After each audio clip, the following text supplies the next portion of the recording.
as I probably would be if I took my hand to cocktail making. I imagine I could do it from sight. Well, here. This is Styles has just made this coconut rum cocktail.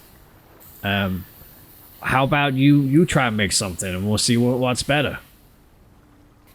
You could become the god of cocktails. I had an interesting idea. Don't, Yes, don't, I don't will. poison it. I will search for ingredients. Okay. What are you searching for?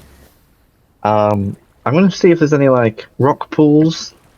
Yeah. And the first thing I'm going to do is like look for some kind of like clam or mollusk Okay. type creature. So as you wander up the beach, sort of heading to where you can see there are more rock formations, make an investigation check.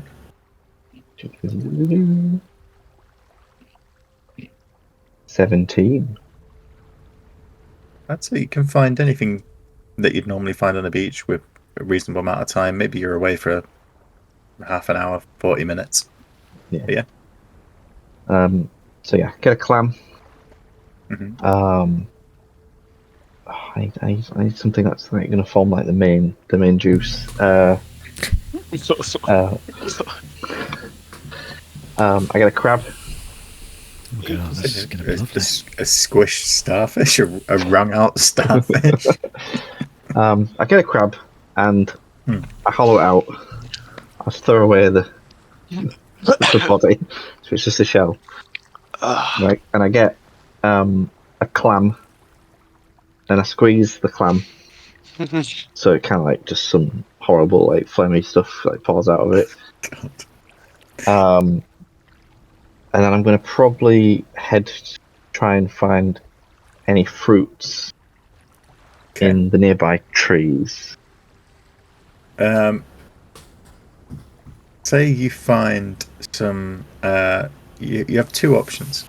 You can either go for the bush that has small red berries on it, or you can go for a large sort of shrub-like plant that seems to have. It's almost like a large, juicy fruit growing out the ground with fern prongs coming out. Well, if it's juicy, it'll be good for a drink. So I'll go for that one. Okay. And that'll be like the main body of. Pull it out. It has a hard woody exterior, but after you peel back that with the knife, you find almost like a fleshy, orangey food inside. So I'm gonna mash that with a rock and try and make some juice. Okay. And then I'm just gonna sort of say to Styles, like, "Oh, Mr. Styles, what alcohols do we have?" I have this small bottle of rum, but that's about it. But I think Garrick's got the jug. The Mayo jug. Yeah, which has beer and everything in it. Beer or wine or poison wine. Right. Oil. So Packer's like, "Well, wine's sophisticated." Vinegar.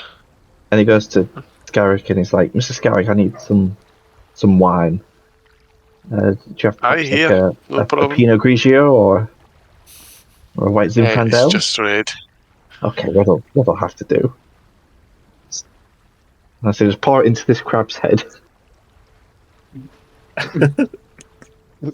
Pouring it in there.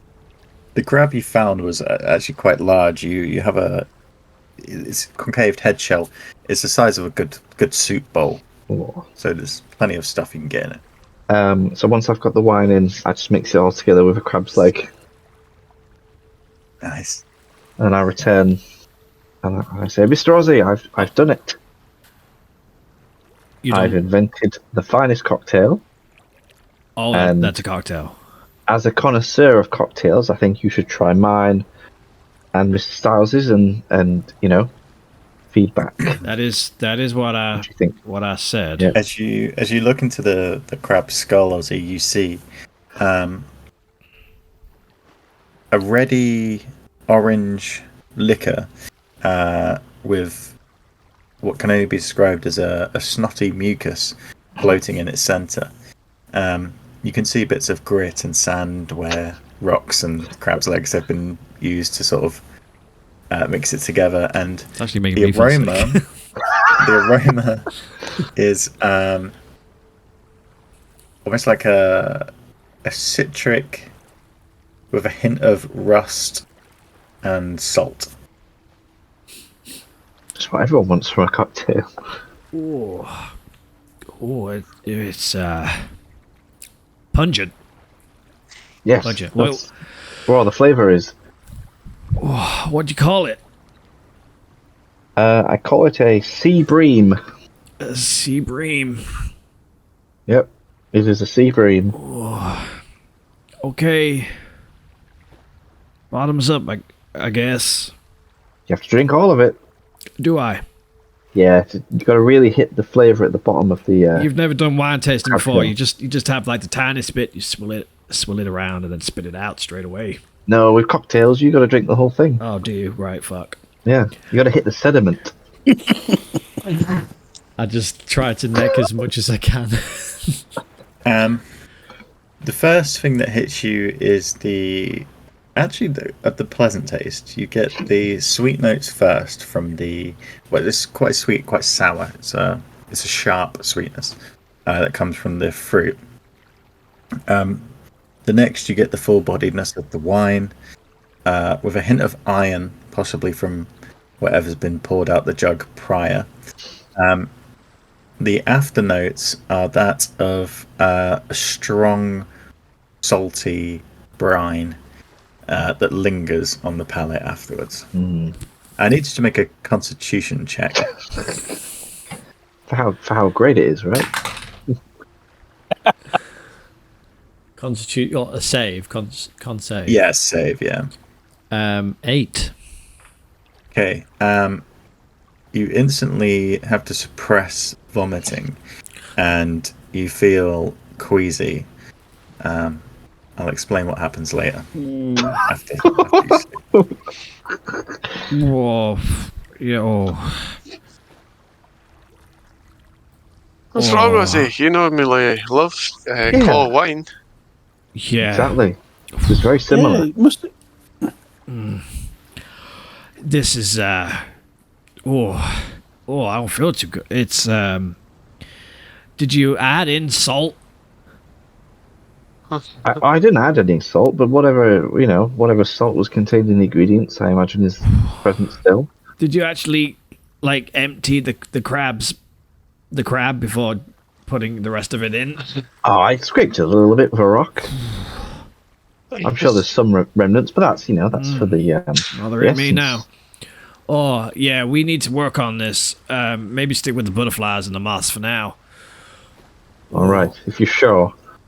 Yeah, but keep practicing. It's a good start. It's a good. You really think so? No. Yes. I don't know anymore. I feel dizzy. I'm gonna go sit down here. But while this is going on, I just pass Scarrick one of my my coconut cocktails. That's more like it. And I'll crack my flint and hopefully just spark the fire into life. The fire is lit as the sun just dips below the horizon, and the orange skies above turn dark for the evening.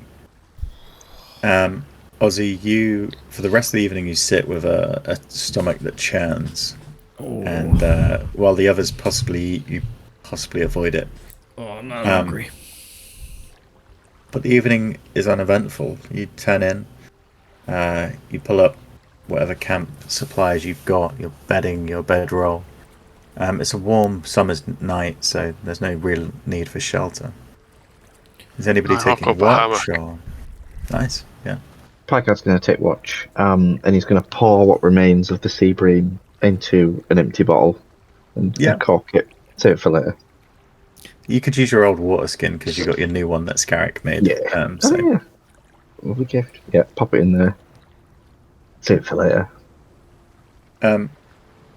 So Picard, I need you to make a perception check for your watch. We'll just do one for the evening.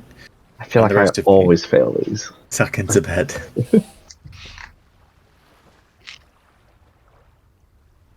13. 13. Seems okay. Ozzy, the night draws on. It's about 12:30, 1 in the morning. I need you to make an initiative roll against the shit that's about to projectile out your body. Roll. Initiative. Yep. I think I'll give the poo +1. 10. Okay. It got natural 18, so 19. You awake. Well, what happens is you have a really weird, vivid dream about going to the toilet. And you awake to severe cramps that, unfortunately for you, you're too late to evacuate the bivy bag and get to the little hole you've dug. For you, Picard, as you sort of stare into the ocean, you hear a groan of pain and then an eruptive explosion. Oh man! What was that?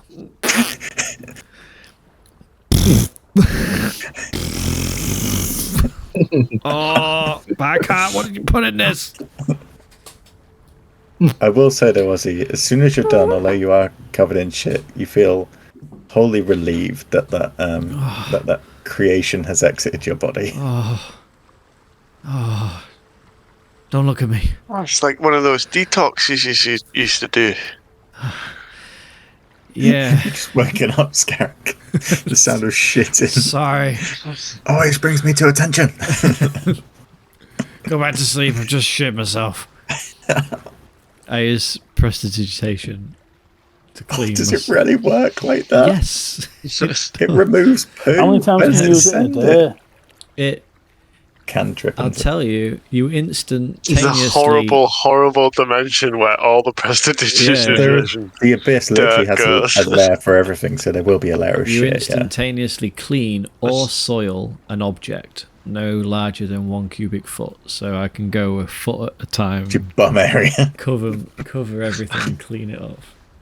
Yeah. What a spell. What an OP spell. And I can get rid of the odor as well. Well, I can create a nice odor to take its place. Freshen, yeah. Very well. So after an explosive event in the middle of the night, dawn breaks. Sun rises. Most of you awake, feeling refreshed. Oh, good morning, gentlemen. I trust you all slept well. Yeah, lovely. Really good, actually. Not really. Why not? What's wrong, Mr. Ozzy? That fucking cocktail you made. Give me the shits. Well, I don't know if we could say for certain it was the cocktail. Let's not forget you had one of Mr. Star's cocktails also. Yeah, but so In did fact, it. you probably had several. So it's good. Did you have the shits? Did you have the shits? No, I was great. That was Well, maybe it was something you ate. I didn't eat anything because I was in so much pain from the cocktail. Maybe it was the excitement of all the sailing we've been doing. Yeah, maybe. Yeah, that makes sense. Yeah, keep working on it.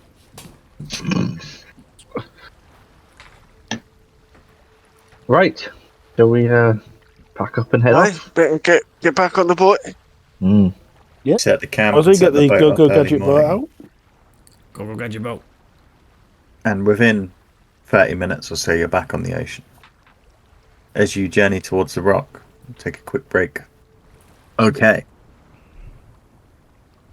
So, you're back on the open ocean, heading across your charting. Dragon's Rock.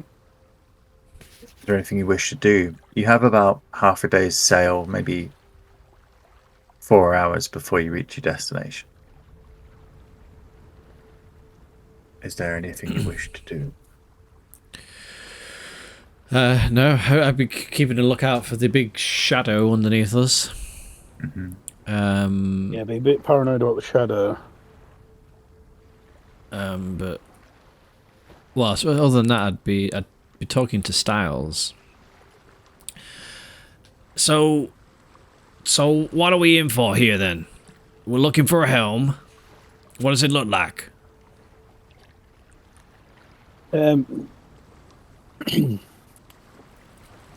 Like a seat, I believe. A seat? If I remember correctly. Okay. Yeah, to be fair, the helm styles is whatever you want it to look like. It's a captain's seat, so it can be designed in whatever way you want. Yeah, it's a. But you stored it in a seat, crate. And I stored it in a crate, Okay. hidden in a cave. It's in the cave, is it? Okay. And you know where this cave, you know where we're going, like, we don't have to, like, find it. Yeah, I'm pretty confident I can remember exactly where it is. Okay, it sounding good already. And it was quite a few years ago, remember? Yeah, true. And I suppose your memory goes when you're hundreds of years old.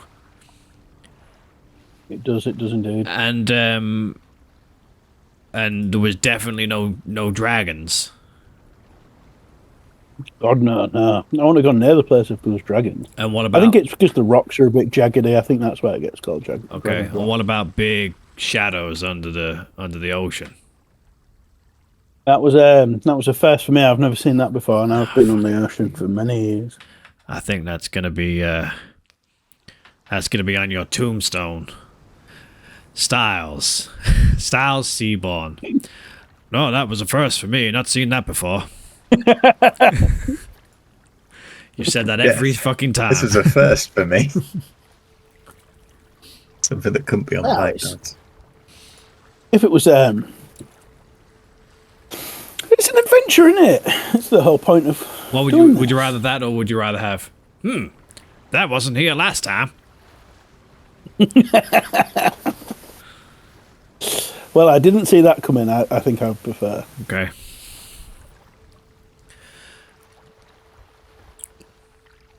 That's all. Carry on. That's the tattoo this morning. You what? Oh, well, anyways. I suppose no one actually asked that. I was only asking because have you added it to your thing? You know what it does? Is it itchy? No. Stop itching it. Did you want to test it out? Yeah, I do that. If I want to test it, what? So I want to get someone to burn me. I can do that. Eyeball. I click my fingers and a flame. When you take fire damage, you can use your reaction to gain immunity against the instance of the damage. And you regain a number of hit points equal to half the damage you would have taken. Once this reaction is used, it can't be used until next dawn. Yeah, and in general, you now only take half fire damage. So if an attack is fire, you only take half. Anyway. You're like me now. Just need to get you some horns. Right. And a tail. And bigger dick. Do you have a tail? Yes, I've got a tail. We all know we got a tail. Slap you around I've the face. seen bigger tails, to be fair. Have you now?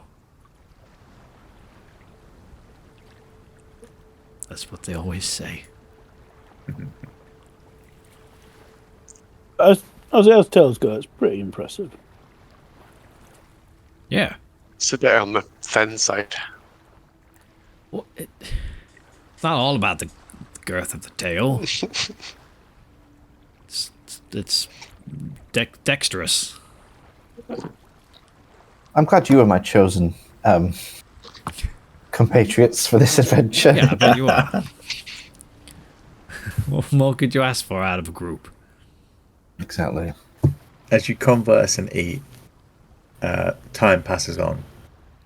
With no real worries, you cross into the deeper water.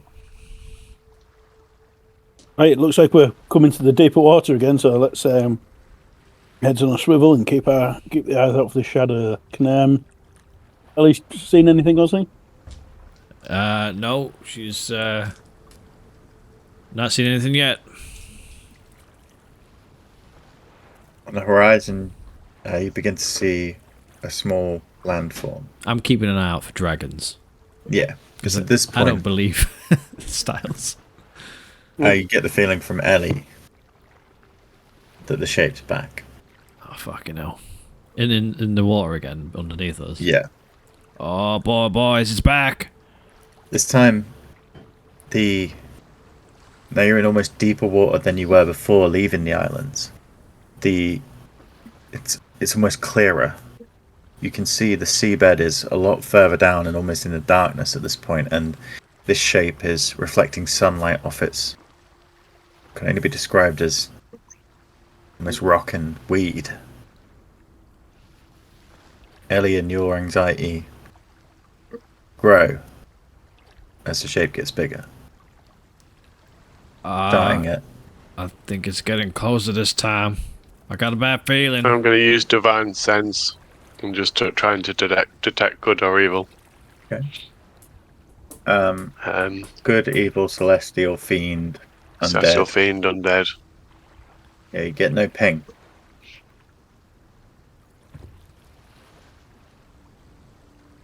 I'm not getting anything from the object, guys. Hold steady, boys.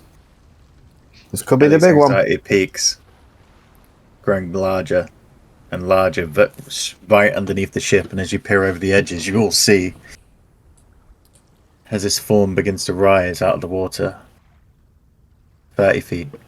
Hang on a second. Before you jump into this description, what do we have in terms of like, because we're in the middle of like deep water right now, like we've got them bottles. I'm sure there's some bottles where you can breathe underwater, but doesn't someone have like water walk or something? Is it not worth using that if we get into trouble, so we can actually fight? If we're going to fight, we're fighting on like land. I don't know. Packard can make us walk on water. Okay. Yeah. Okay, carry on. 20 feet. I'm just checking. 10 feet. Oh, it's gonna hit us. I think it's gonna hit us. People live on like giant things. 5 feet. What? Brace, boys, brace! What are you saying, Skerrick? As you cry to brace, there's a shudder. The lizard But people? not as much as you expected. The boat, you feel as you're bracing onto the side, lifts partially out of the water.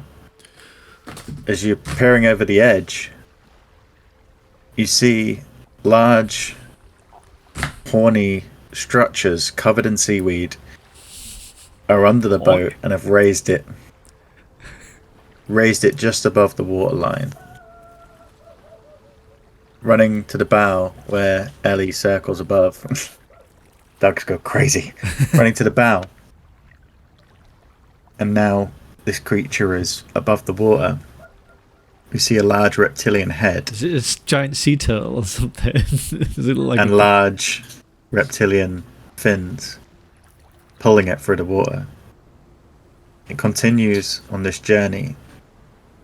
Its large tail carving behind it and keeping you moving. Oh my god! Does it look like a? Can we tell what it is? Tell what it is yet? The creature has a 25-foot long shell, large jagged protrusions jutting from its back. Its shells are dark green, covered with seaweed and vegetation. Its head, limbs, tail stick out from the shell, and as I said, it uses its tail to propel itself. The head itself is around 6 foot across, and it has large reptilian eyes that glow a dull yellow. Its claws are webbed, and it uses it every now and again just to eat you. Oh my god! It's like a giant turtle! As you say this, Ozzy, you get an odd sensation. Ellie's anxiety has stopped. Tries to communicate to you to not panic. Well, I was going to say, do I get the feeling that it's like, attacking us? It obviously doesn't sound like it is. At the moment, it's just lifted you out the water. It hasn't damaged the ship. Your ship is almost wedged between two of its sort of jagged prongs on its back. Oh my god, this is amazing. We're hitching a ride on a giant turtle. Its head this lifts is out traveling. the We're going to water. make real good time. And as it does, steam just erupts from its nostrils. The steam fires into the air, and as the spray hits you, you feel a warmth from it. I tried to... It's steam powered. I tried to like reach down over the side of the boat and like touch the shell and like almost feel like sort of half stroking it, half just like feeling it in awe. Like, yeah. You Captain, feel can you talk with your helmet? What, like read its thoughts? Aye. Can you communicate with that? Let me consult the helmet. At this point, you do, as you're getting the helmet out, and Ozzy, as you're feeling its back, you feel the slimy sort of texture of the seaweed, and underneath a solid, like, shell material, which is quite rugged. Its head, which is raised out of the water now slightly, the steam blowing out its nostrils, then lets out this odd sort of bellow in a language you can't understand. Hey there! Because I need to check everyone's languages. Thanks for the ride! In fact, I think I checked all your languages. You don't speak it. Does anybody speak turtle? Abyssal? No, I don't. Unless it can speak Elvish. And thieves can't. Giant. Common. I speak half of it. Giant turtle. You speak what? Giant. You speak giant. After 30 or so seconds of this sort of noise, which is a low guttural boom which sort of echoes in your ears, and you sort of almost feel it shudder through a ship. With no response, you hear something you recognise. A deep, guttural voice. Wait. Why here? Well, we all hear this. Yeah. Oh, wow.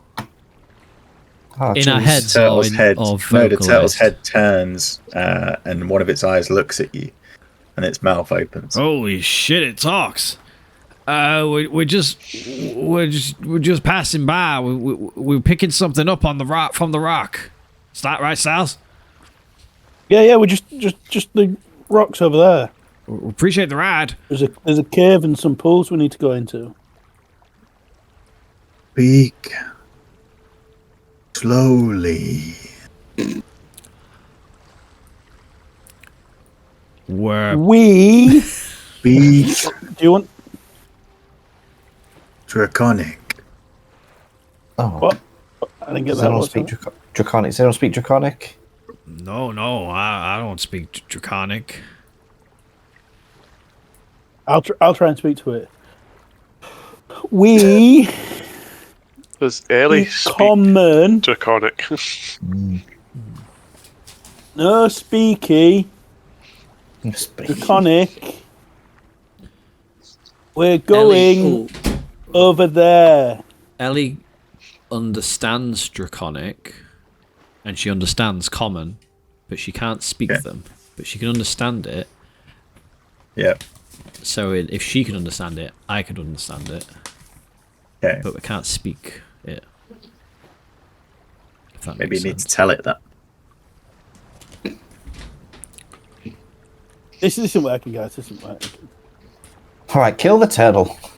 Why here? And as you say, kill the turtle, it sort No, I of was joking. shudders. I was speaking too fast. Enemy. Friend. Friend, I yell friend. friend. I hold my hands out. Friend, and like, I get Ellie to like sort of swoop down and like land on the shell and just sort of like try to give off positive vibes as well. Like friend.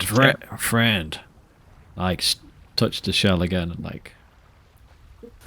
The dragon turtle, what it is, sees Ellie, and his eyes sort of narrowed towards it.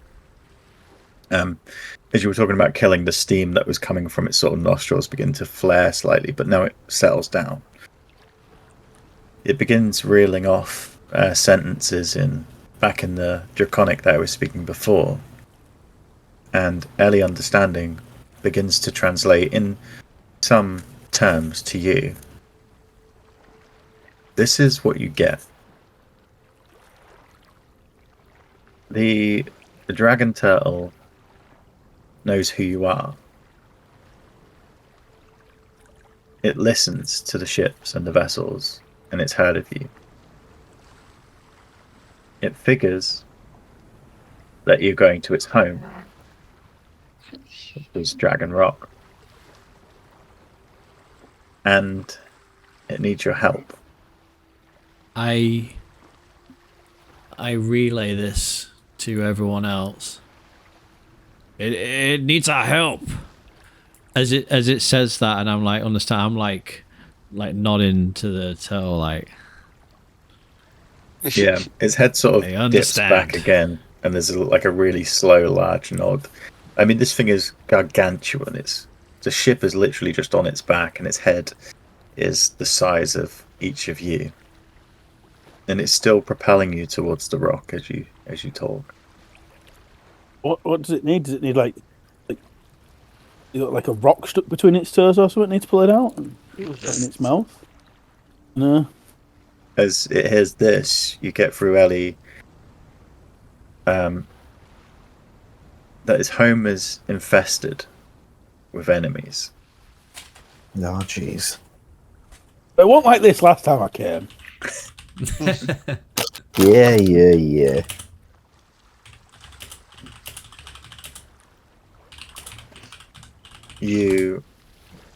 That's one loud keyboard. Yeah, I'm just. Bloody mechanical.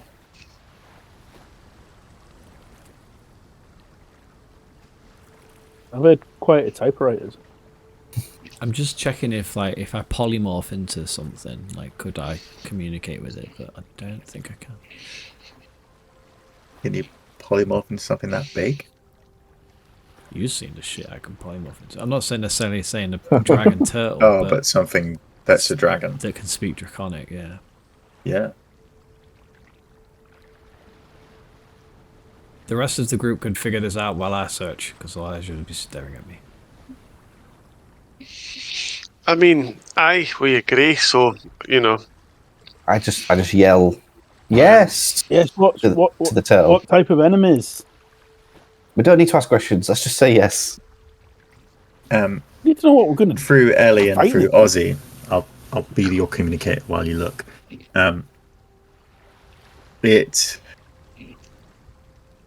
You get the feeling. Well, the feeling Ellie communicates to you, Ozzy, as one of almost like insects.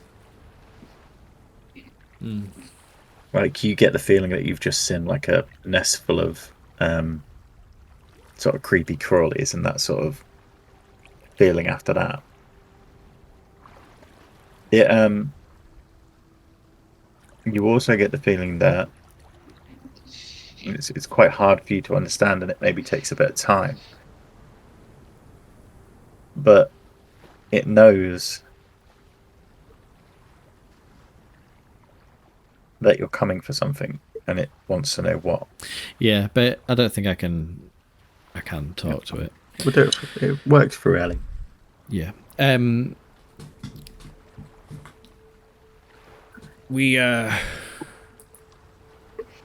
We're just collecting a personal item of ours. A crate, right? Styles like a box, a helm. I like make a seat position. Yeah. No. Big. Oh, a box. Oh. Big wooden box. I hid it in cave. It changes to comment. Cave. Help me. You take. Aye. Only one.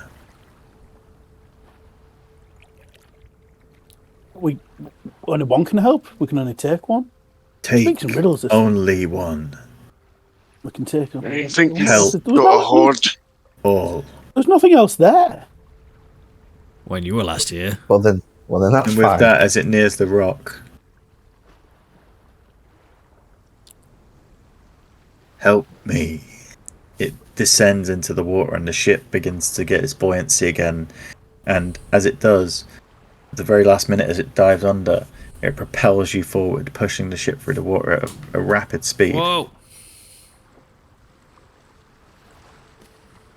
You get the feeling from Ellie that he'll be watching. You see the rock formation coming above. What did he? It's insects. Yeah, it's fine. Probably fine. Best not be spiders. Standing out from Don't the worry, flat they're horizon. arachnids. Exactly, Scarrick. Arachnids are spiders. Yeah, And but they're not insects. Open sea, you see a formation of rock.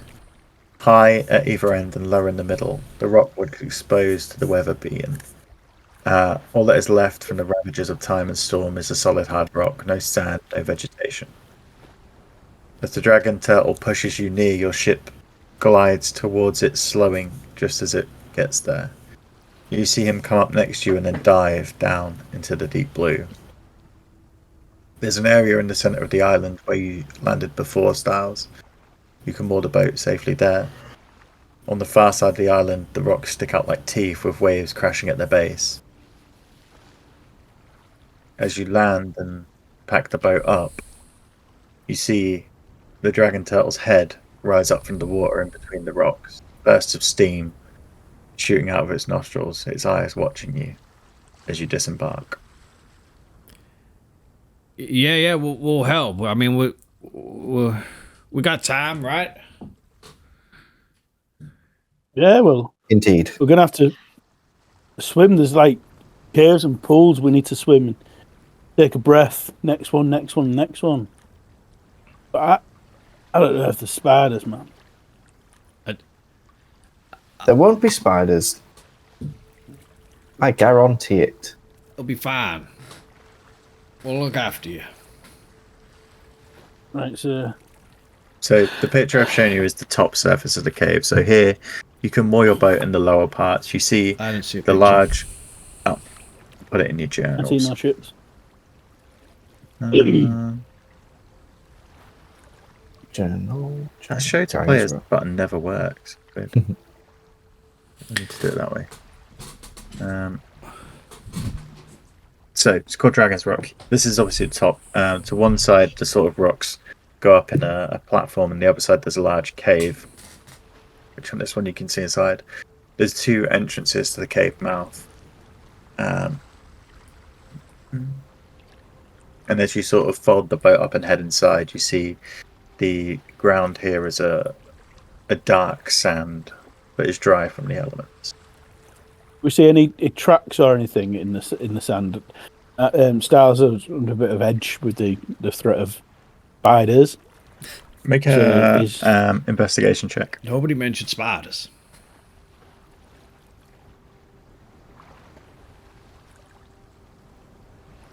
Nine. There are no tracks on the surface, nothing that's clear. You remember the pool here leads down into a lower cavern, where last time you came, you left it in this cave. But you had checked down here and you came out into a smaller cavern. You felt the hassle of dragging it would be too much. Oh, so lads, it's just in this cave. I look in the Good cave. news. It's empty. It's gone. Oh, what a fucking surprise! God. Damn it. Damn it. Well, at least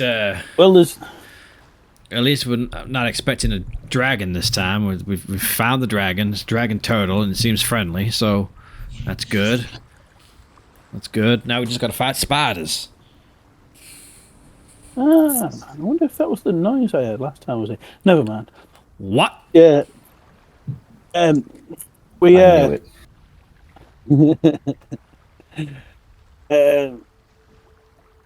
I think Skerrick should pop his helmet on, swim through the caves, get my big box, and we scoot on off.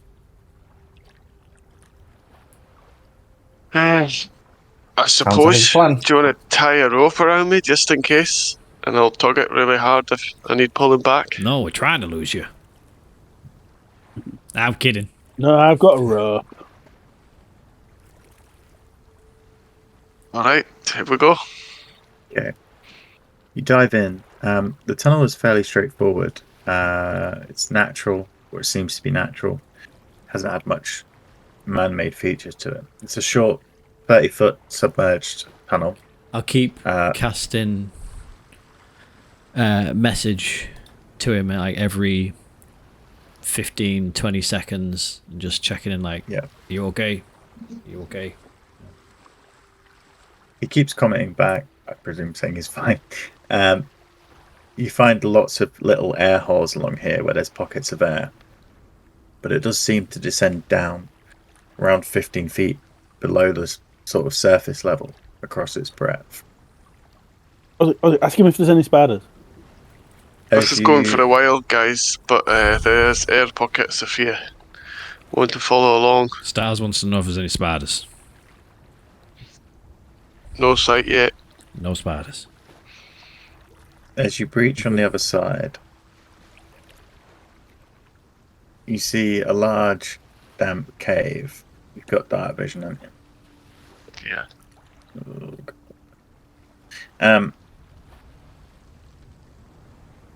There is no light down here. It's just darkness, which for you extends into greyness. The corners, there are large clumps of vegetation and what appear to be broken wood and stone where the rocks have caved in. As you sort of surface out of the water, your ears take a couple of seconds to adjust the pressure.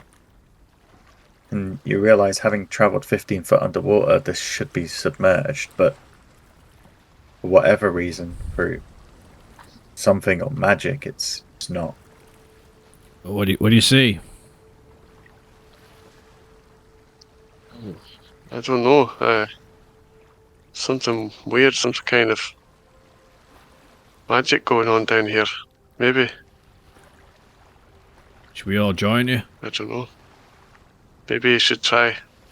I think it's safe. There's little pockets of air. Just hold your breath for as long as you can and shout me if you need me and I'll swim back. You have the rope on you, so you could hold it on the thing for a guide. Yeah, tie off your end and I'll tie mine. Okay, Styles, find somewhere to tie that rope to. We're gonna follow him down. Okay. Definitely no spiders. So. There's no spiders. No spiders. Alrighty. No. Tie it round a rock and do a little double knot. A little fancy. And the old C knots, eh? Double's the best C knot you can get.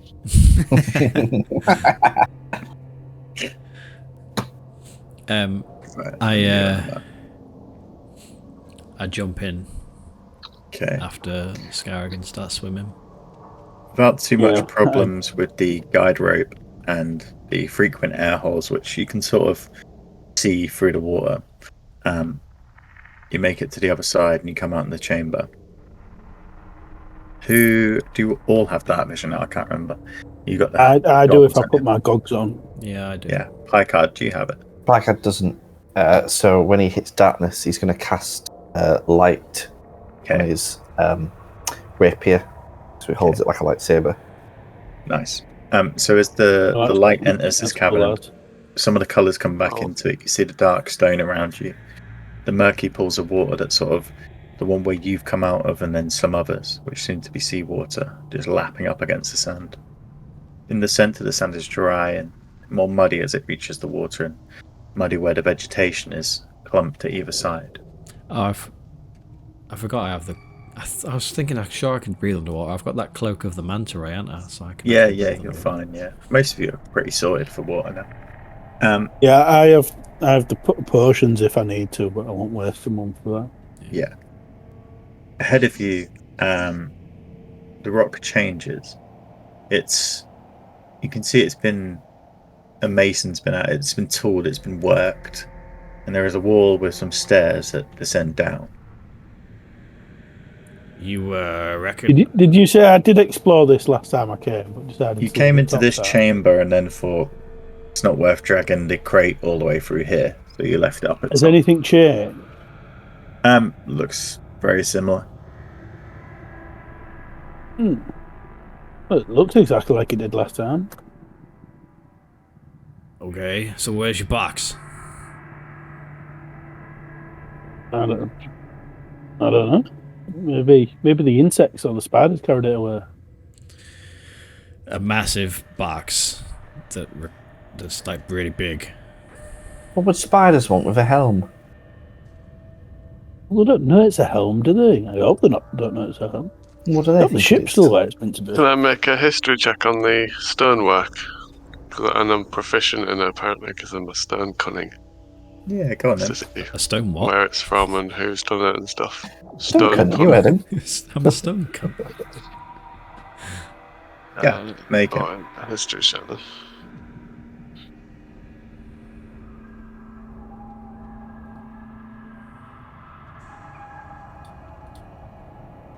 So, 16. 16. You can tell it's ancient. It's I'm going to say you can't tell. You wouldn't be able to tell who's done it. It wouldn't be in the access to the sort of knowledge you'd have and the books you learnt from and stuff like that. You know the formation. It just says related to the origin. Yeah. You can tell it's ancient stonework. It's been made a long time ago, perhaps in previous histories, previous periods of time on Earth. It's large blocks. It's not very used to some of the stonework of, for example, dwarfs being really meticulous and accurate. This is more large hewn stones jammed together, almost like a dry stone wall. I'd say the only other time you've seen something similar would be if you ever read books about ancient cults.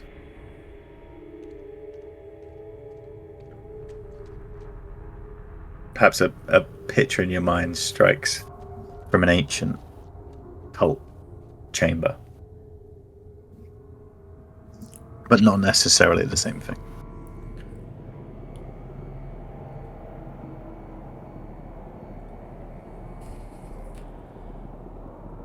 Well, Dampness is heavy in the air, and the smell of salt and vegetation. I push Styles forward.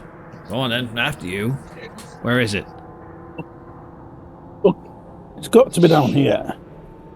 I proceed towards, and as I get to did you say it was stairs going down? Yeah. So as you get to the stairs, you look down. You see the solid rock walls lead into sort of a narrow corridor. It's 10 feet wide. It's not too narrow. 10 feet wide. Can I check for traps? Yeah, of course you can. The roofs are about 8 foot above you, and the roofs are made of just like raw stone. So there's little drip points and dampness above. I check for traps, and is that investigation? Yes. Or perception? Investigation if you're using your hands to feel around. Perception if you're just looking. Just looking. Okay. Perception. 15. You look around. The common thing you'd be looking for would be a tripwire. You can see the ground here is like not forged, but hewn earth. So you're not really looking for pitfalls or anything like that. Looks clear. I proceed down the corridor. Can't see any telltale holes in the walls for dart traps or anything like that. I'm going to go up behind him. Stick with him. Okay. See the corridor twists east and then heads further down. Come around the corner. See a dead end. Then a path that seems to twist. Rickard, would you mind coming up the rear so not give us away with your sword of light? Please. I shall hang at the back. I keep proceeding, but looking and listening, seeing if I can hear anything. Okay, perception check.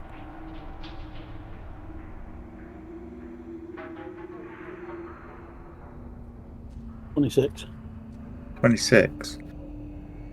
You hear a splash of water further around the corridors. Did you say it was like a lapping of water? Like a splash. Like something's falling into water. 26 was fucking good, mate. What? 26 was good. I was going to make a joke, but I don't think it starts. This thing. I keep proceeding down the corridor then. Yeah. Do you tell Ozzy that you hear the noise? Nope. Ozzy, do you hear the lapping water? You hear it? It was the DM said it was a splash. I think it's a lapping. And that's what Nightshade sounded like when I left her. That doesn't sound like a joke Styles would make. Dials. The classic Have a look in this Styles, little offshoot. you come around and you see an end. No. You get the feeling perhaps this could be a maze. Or a labyrinth. Ooh. I have a look around this corner as well, sneakily. Ooh. We've got something to do with the maze. What is it? What the fuck was it? Potion. Is it a Got potion? a drug that makes us good at mazes. What is it? I can't remember. Wasn't it? When the heck did we get Well, this that? one's a pretty shit maze, to be the fair. traveling trader. I don't have it. You must have it, Scarrick. Minotaur's grass, perhaps. Hmm. It was something to smoke, so I just got it. I think I don't have anything in my inventory. No. Do you, Scarrick? You can only see jar of yellow powder, keyring.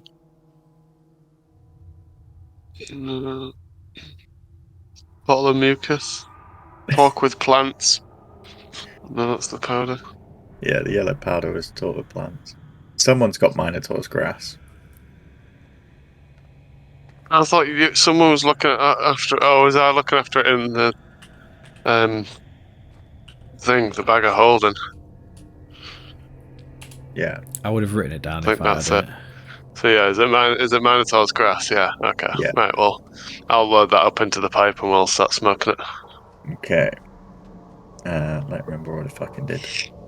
Because you haven't written it down. I think it just... Sure, guys. You want to take a really long hike?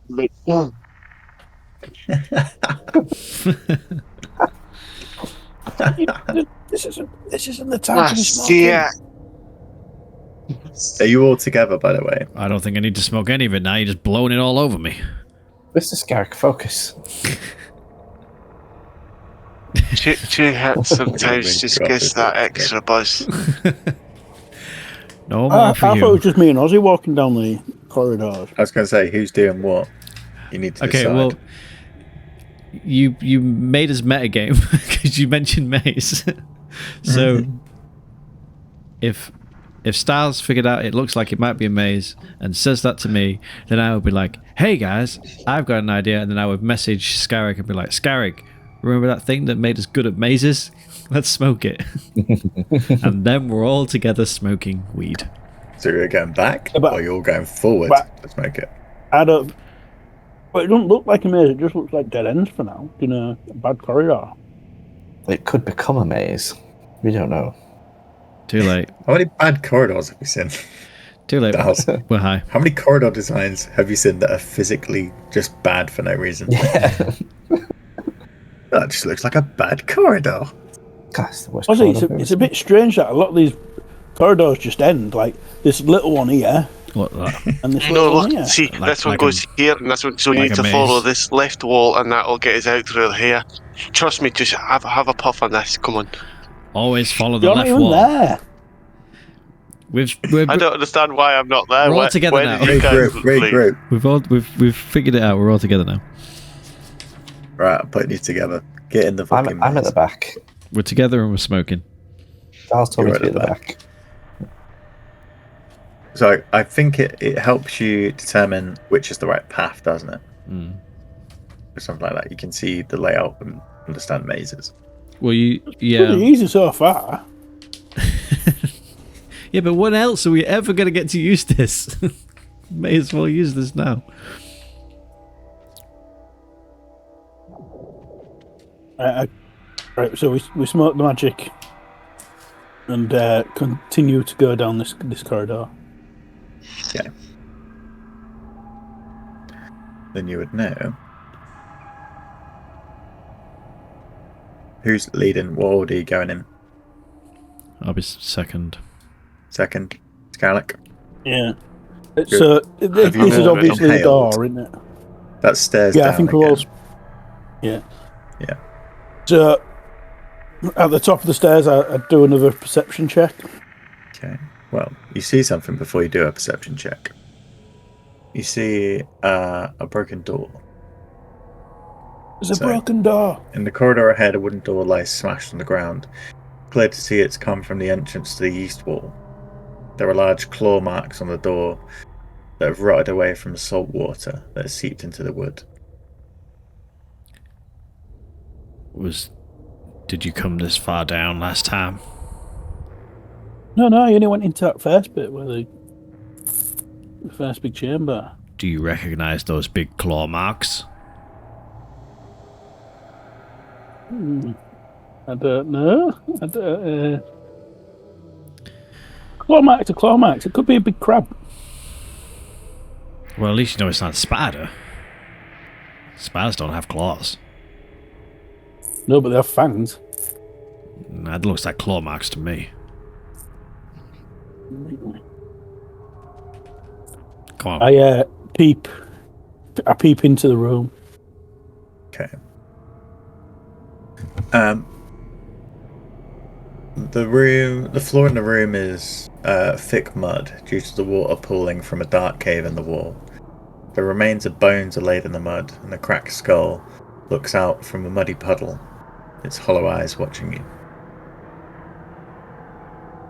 That's the last person. Oh, I hadn't seen it. What do you see? I pop my head around as well. I go into the room and there's like a creepy cave and a skeleton. Yeah, your boots immediately sink. This is like sodden ground, like the water laps up here regularly. That's the last person that tried to hide a crate down here. I had the crate down here. I hid the crate at the top. Is there like... Is the maze thing telling us to move on or into this room? It's telling you to move on. Is there any like tracks we see on down the that floor? You can make a check if you wish. Wait, me up, Pat. Whoever wishes to make checks. I think we both asked different things. Oh, the tracks. Yeah. Natural 20, 27. What did you ask? I said, can we look down the cave? So the cave is sort of it's just where the wall recesses in and then it's sunken. So you'd have to swim. So I'm going to use that natural 20 for looking about. Because that's what else I'm doing, which I have been doing the whole time. Yeah, I don't know if it's like tracks or is there like a drag mark of a big crate? Do you know what I mean? Like, I know it's a few years ago now, so I don't know. Yeah, it could have been moved last week. What did you get? Sorry, Ozzy. What was your roll? Oh, me. I rolled shit. I rolled like a 2. Okay. No, you don't see any tracks. Styles, you see in the fresh mud just before the water, some indentations of what look like almost a triangular shaped object pushed into the mud at several points. Collected up on either side, I'd say they're probably about 3 feet apart, 2 groups of them, and they seem to track back into the water. Into the water. Yeah, I don't tell the others. I'm like, oh shit, I'm gonna get in trouble for this. Let's push a bit further down the corridor. Let's go this way. Okay. Corridor bends, and knowing the navigation, you know that you should turn left down the stairs again.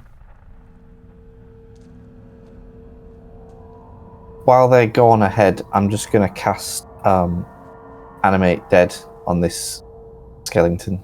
Okay. I just have a skeleton warrior with me. 1 second.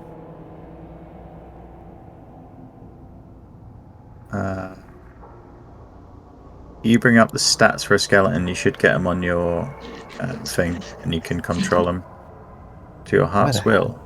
Where the heck do I get the stats for a skeleton? If you go on your...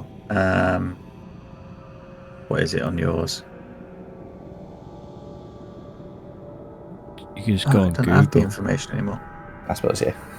Yeah. Skeleton stats 5. Or D&D Beyond, if you type skeleton in D&D Beyond, it will have it. I think it'd be easier on Google. I don't know where you would do it on D&D Beyond. Normally just type in search.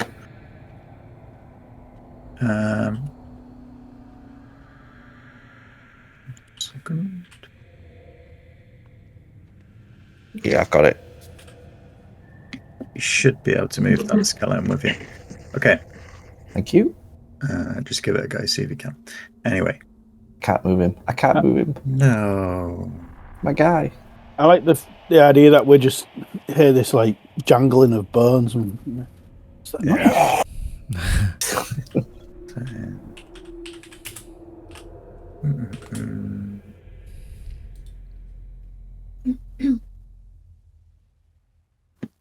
If I make him non-generic, rolled by all players, save settings. Are we moving in now? Yeah. Yeah, there you go. He's a good boy. You got a skeleton, buddy. Yeah. So the Minotaur grass instincts you to go down the stairs. You push on? Yep. I'd just like go ahead a bit to look. Okay. Just to make sure we're not missing anything, because as Kurt, I can't just go past places and not check. If this was a game, I would go around the corner. If this was a game, I would check every fucking last bit. You see a stone bench. Check that bench. I checked the bench. Sit on it. It's a secret door. I look at. Is there any anything on the bench? Any inscriptions? Make an inspection check. Cool. Actually, if you're just looking. Use the pull my dice luck, haven't I? 10.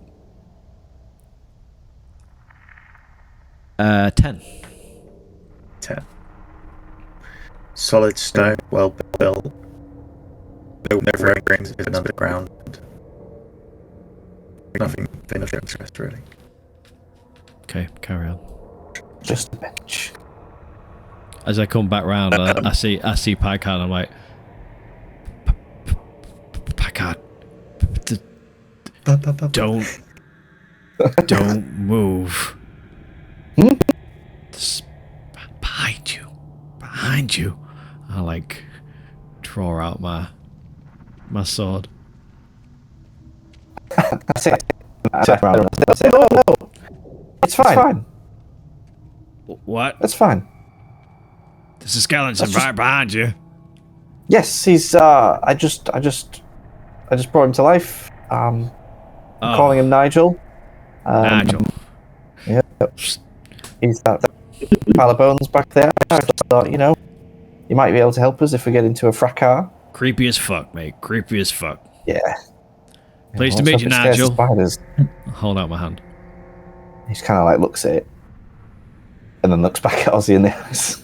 Yep, you're as socially awkward as Packard. Let's go. Yeah. Scarrick, your senses tell you, with your grasp, to go down this chamber here.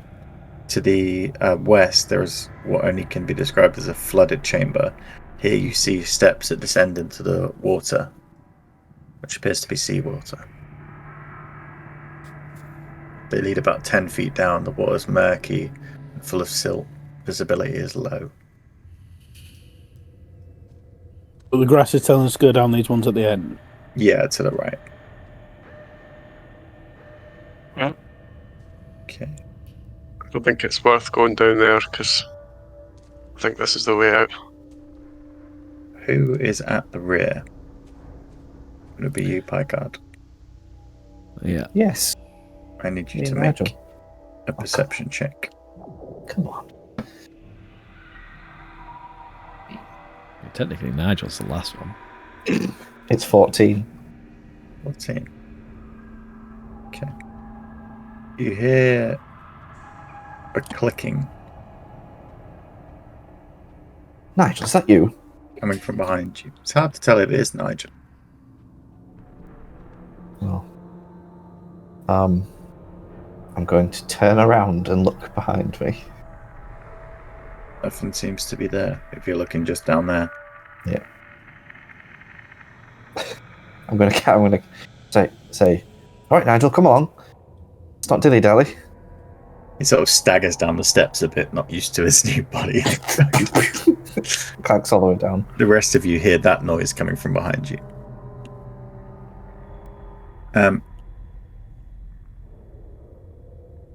As you move forward, you come into an oddly shaped chamber that leads to two paths, one that descends down and one that stays on the same level.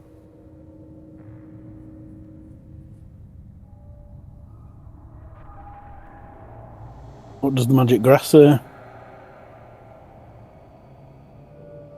Eva. Ooh. I have a look around again, see if I see any more markings or anything. Okay. Investigation or perception? Perception. 11. 11. Everything looks fine here. The ground's quite dry.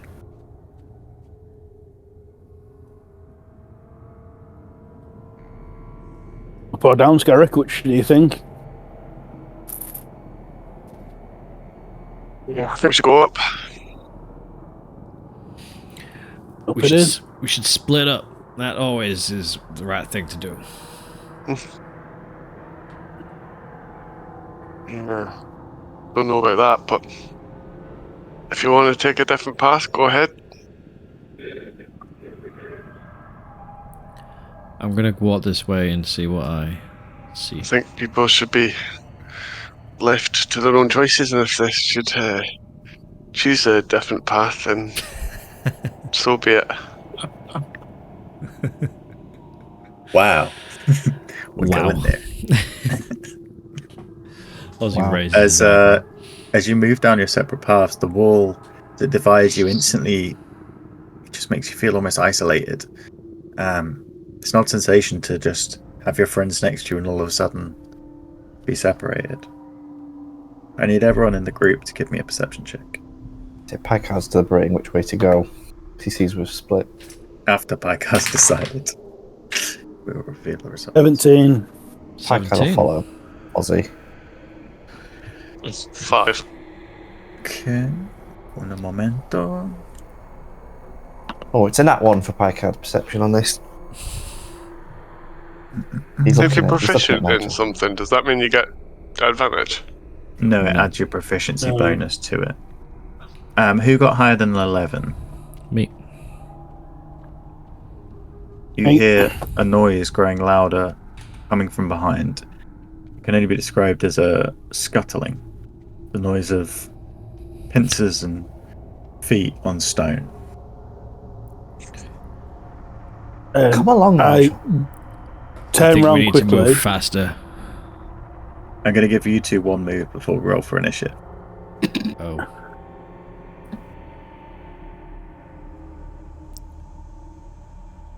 Because you perceived it. Picard rolled a nat 1, so he's just like... He's trying to dress up Got the Nigel a blank, little yeah. bit. He's like fixing his bow tie. He's like, oh, you I'm look quite dapper. I'm going to turn round and... So we can't see anything. You can't see anything yet, but you perceive something dangerous is coming behind you. Like scuttling, you say? Yeah, Does it scuttling. sound like multiple things or one big Yeah, thing? multiple. Okay. But doesn't fucking it's heavy.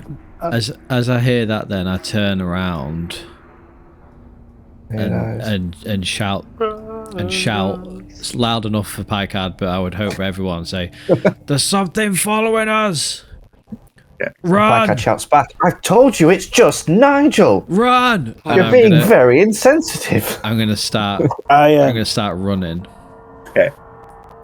I'm gonna just Scarrick, there's something coming. I'm just gonna turn around and draw my rapier. Nice. I'm not gonna move. Okay. You can use up to your dash action to move, Ozzy. Why did they stay? I think we should shift up and try and follow them, though, Styles. That's 30. No, but we don't. That's We got 60. with them, are we? Yeah. I shouted though. Yeah, but we've heard them shout, surely. Yeah, you heard him shout. There's something coming behind, but you didn't hear. Oh, yeah. I To be fair, Ozzy like, shouted run.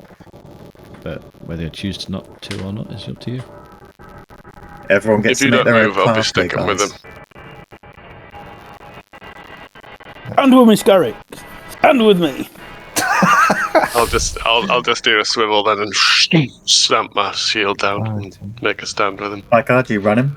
I'm going to try and follow Ozzy. You and Bones Brigade. You can get up yeah. behind Ozzy. All right. In that case, I'll- gentlemen, you've chosen your paths. I'll go halfway. Roll for initiative. Can you hear your tower? 22. Oh, piss. Here we go. Not too bad. 7. 22. 13. 7. 13. Piker? 6. Yeah. 6. Do you want me to roll for Nigel, or shall he just be on no, my you can turn? just go on your go, yeah. Alright. Bones, well, the enemy has rolled that one, so you actually have a good head start. Yeah. Ozzy, you're ahead of the pack. You're running. The chamber ahead of you opens into multiple paths. 1 second. Yeah, and that path next to me is where they are, isn't it?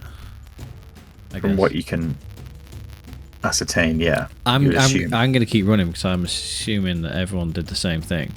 Yep. So 5, You want to 10, take your 15, 20.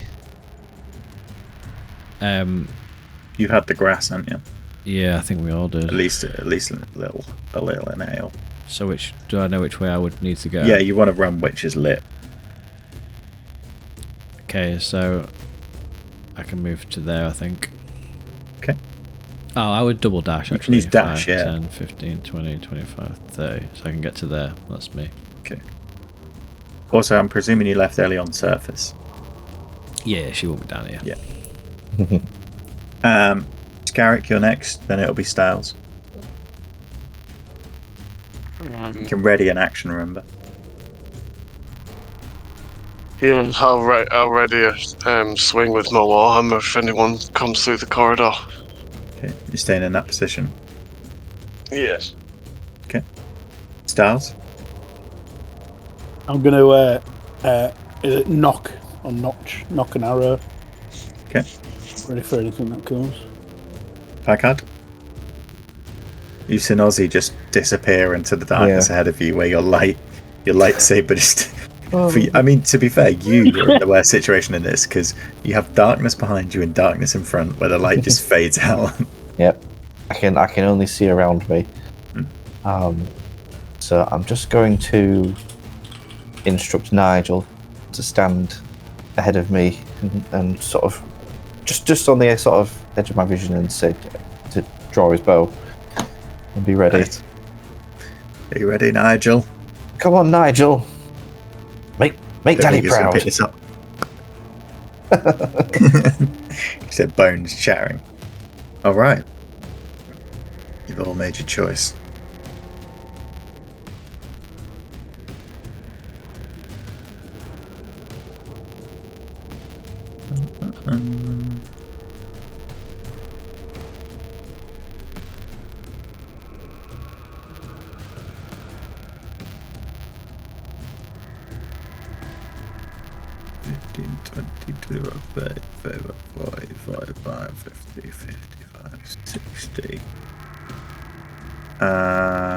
Okay. Ozzy, top of the round.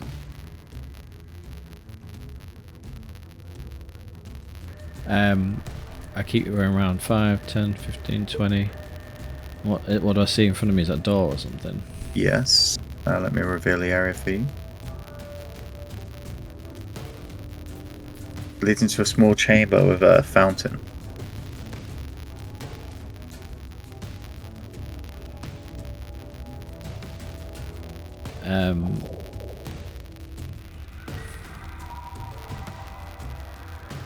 I pause and then turn back and realise no one's following me. Okay. And I say to Nigel, for they wouldn't leave us behind. It's twists and turns, but you just listen, and there's no sounds of footsteps or anything coming from behind. It's completely silent. Oh my god, Picard, you are literally just in the range of... In fact, you all are exactly 120 feet. I would message Picard and say, group chat. Where are you? Are you okay? That's my go. Yeah. Scarrick. You haven't said anything yet. You can hear the noise. The noise for you now is just this like coming down the corridor. Getting louder. I'm gonna grab. I feel like I've constantly taken extra bottles of alcohol from that boat, and I'm gonna grab one of them. Okay. And set fire to it. Okay. Chug it down the corridor to there if I can. Alright. Let's have a look. Seeing I've got fire. I know I've got fire somewhere.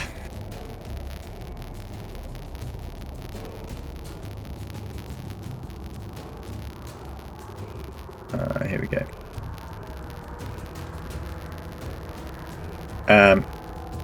I guess you're lighting it, yeah? Yeah. To the end of the corridor. Yeah. How you lighting it? You lighting it before you chuck it, like a petrol one? Yeah, I'd like a Molotov and chuck it down to the end of the corridor. So you grab the bottle, undo the cork, rip a piece of fabric from your cloak, soak it in the alcohol, then sparking, you light it. This glow illuminates next to you and Styles, and then you launch it. Shatters on the ground, just illuminating this fire. What you see from your perspective where you are is these huge shadows cast on the wall, and this odd shape about 60 foot in front of you, these two large pincers coming from behind a wall. Is that you? That's me. Styles. In this light you can see something's coming, something large, something odd. It's not quite in range. No, I've just not to wet myself and just keep that arrow ready, that bow ready. Yep. Re-ready your action to fire on sight. Picard, you are now illuminated this creature. It can only be described as you were fishing around in the pool earlier. You remember seeing a small, almost shrimp-like creature. It has the body of a shrimp, but the pincers of a lobster. It stands on four sort of legs, similar to a crab's legs. From its maw, where you'd normally expect to see teeth on like a bear, are these tendrils that extend out a pink red against its grey-green skin. This creature is the legendary limp shrobster.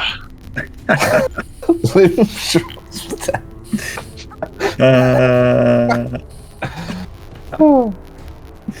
Wow. I'll try to get a size for you. Well, it's like big. About 10 feet in length, yeah. It's about 8 feet in length. Ah, jeez. first thing I do is I reply to Ozzy, and I say, I wasn't sure where everyone was going and what was happening, so I'm still in the tunnel. Thought run was quite clear, but okay. I couldn't leave. Run or stay. And then with my action, I'm gonna move 10, 30, move 30. Actually, first I'm gonna shoot, then move. Okay. And I'm gonna just cast a quick ray of sickness on this bastard. Let me check the range. Yeah, it's in range. Let's see. Hiya! 25 to hit. Just against his armor class? Yeah. Yeah, it hits. For 10 necrotic damage. Nice. You see your attack fire forward past Nigel. Nigel. And then hit this creature. It almost splashes it on the back as it turns its head towards you. You see your dark magic weave over its sort of outer shell, piercing into it. There's a shrill squeal in pain as it's injured, but its eyes immediately lock onto you. I say, "Oh, I think I've made it mad," and then I say, "Run away!" Okay. And then Nigel's gonna do a quick fire with his bow. Roll for attack. Mid ice.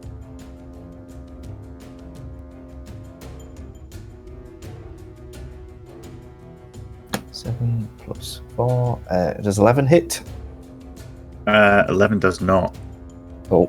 Nigel, being a rusty skeleton from out of the mud, who probably doesn't even have a bow, but he will for argument's sake. Hey, his stats have got a bow. He had a bow on him. He looks in his hands and goes with nothing. Nah, he shoots his bow, but pulls his tendon back. Yeah, Shoots it through his fucking shoots a forearm. finger at it. But he misses.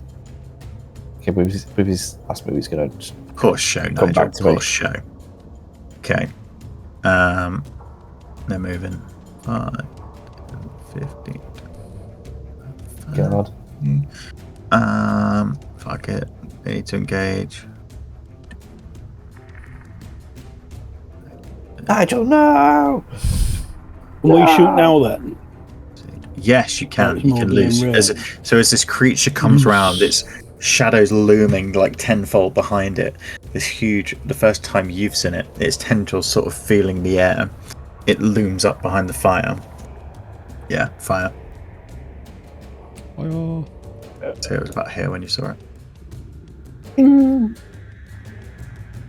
25. 25 hits. Roll for damage.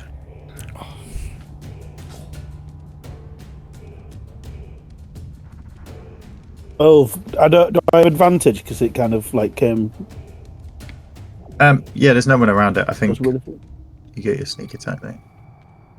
yeah, so 12 initially, and then motherfucker. sneak attack. That's So not how total sneak attack 22. works. His is What? weird, isn't it?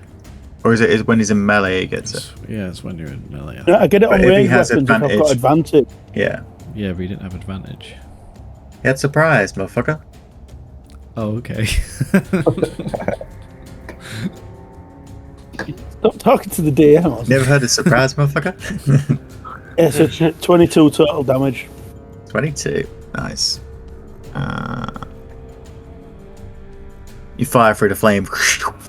Your arrow igniting as it flies through the gases of the alcohol, jabbing into the creature. It sticks into its platy chest, piercing through and damaging it. However, it's now lit with this glow as the fire burns around it. That you? I think that's the Chewel. Actually, he needs to move still, doesn't he? That was 30. Yeah, it's his go still. 5, 10, 15, 20, 25, 30. Fuck it. He's going through the fire. Ozzy. Where's my friends? Well, panicking that no one's followed me, I'm going to head back. 5, 10, 15, 20, Panicking Skywalker. 35, 40, 50, 55, 60. Master Panicking. There's too many of them. What are we going to do? Panic! I go to there and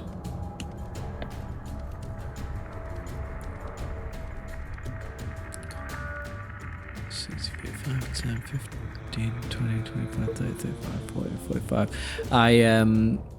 I go to there on the corner and pull the guitar around and start riffing. And I'm in this chamber. It sounds awesome. The sounds just echo down the corridors. And Picard, upon hearing it, gets massively inspired and gets bardic inspiration from me. Nice. Scarrick, you're a, up if that's you, Ozzy. A D8 that you can use for shit. Is this a full wall? I take Muted. it. I can't see through. Yeah, I think full it's my walls on choosing. either side. For the D8. Yeah, you can use it on a ability, attack roll, with saving advance throw. and And I think you can add it to damage instead if you want. Step up. Okay, cool. Step out. Step up and take a swing with my Warhammer Go for it. for 16. Yeah, hits.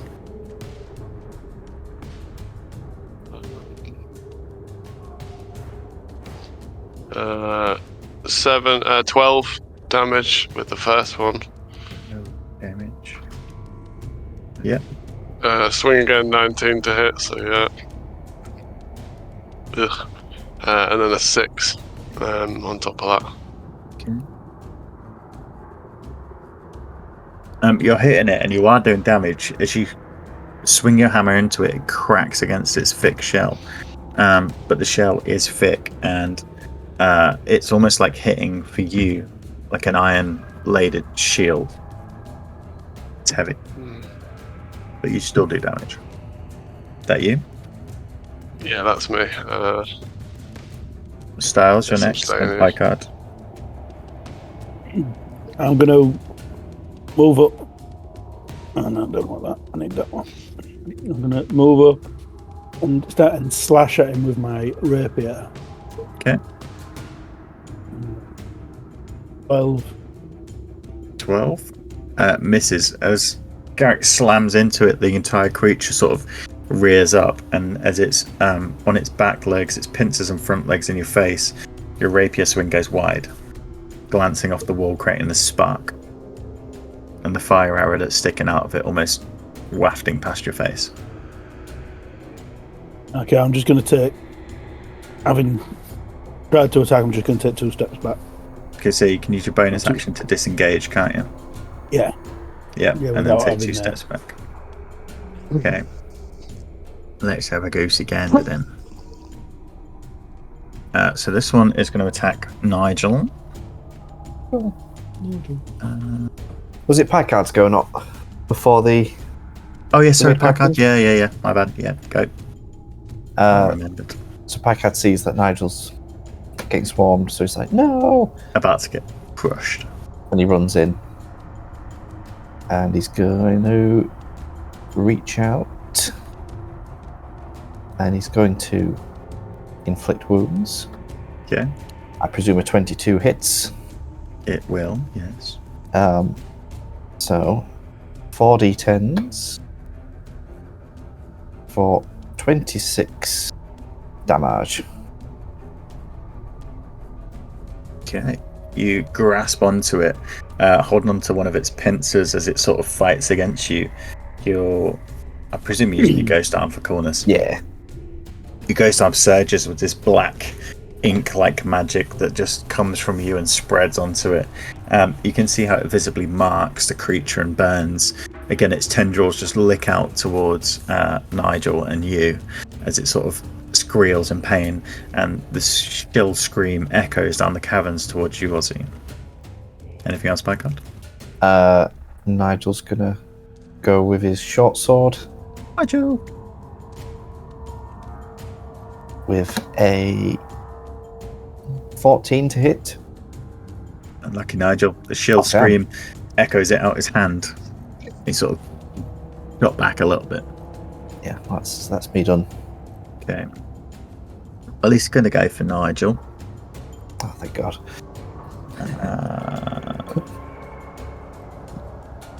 24 to hit. Sorry, I spat my drink out. Yeah, that'll do it. Sorry, Nigel. Going to use Emily's Christmas present D6. 12 damage. Oh, Christ. All right. Takes him down to 1. And then with the other pincer, he grabs Nigel's head. Let me just check. Pikehead yells, "He's just a boy!" Oh. So target's grappled. He can make a strength save. Okay. Actually, I don't think he can. He can make a strength save on his go. Okay.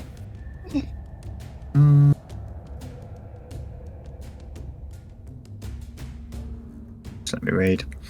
No, I do need him to make a strength save. Constitution save, even. Constitution, not strength. Con save. Nigel. So, con.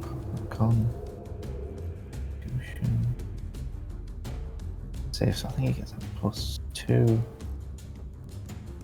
Okay.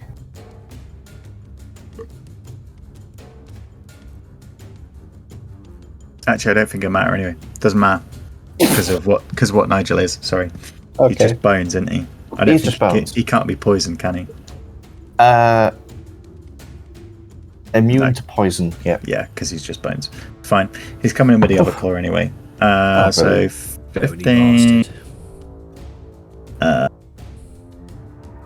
21. Yep, I'll do it. Just like and the then 11 damage with the other claw as he grabs Nigel and just bursts him into bones in front of you. His head then just turns and looks at you. The one near you, Scarrick.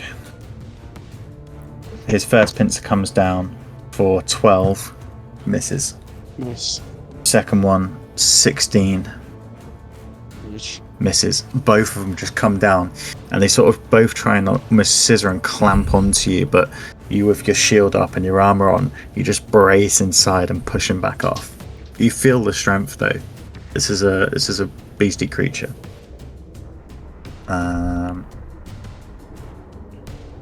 Okay.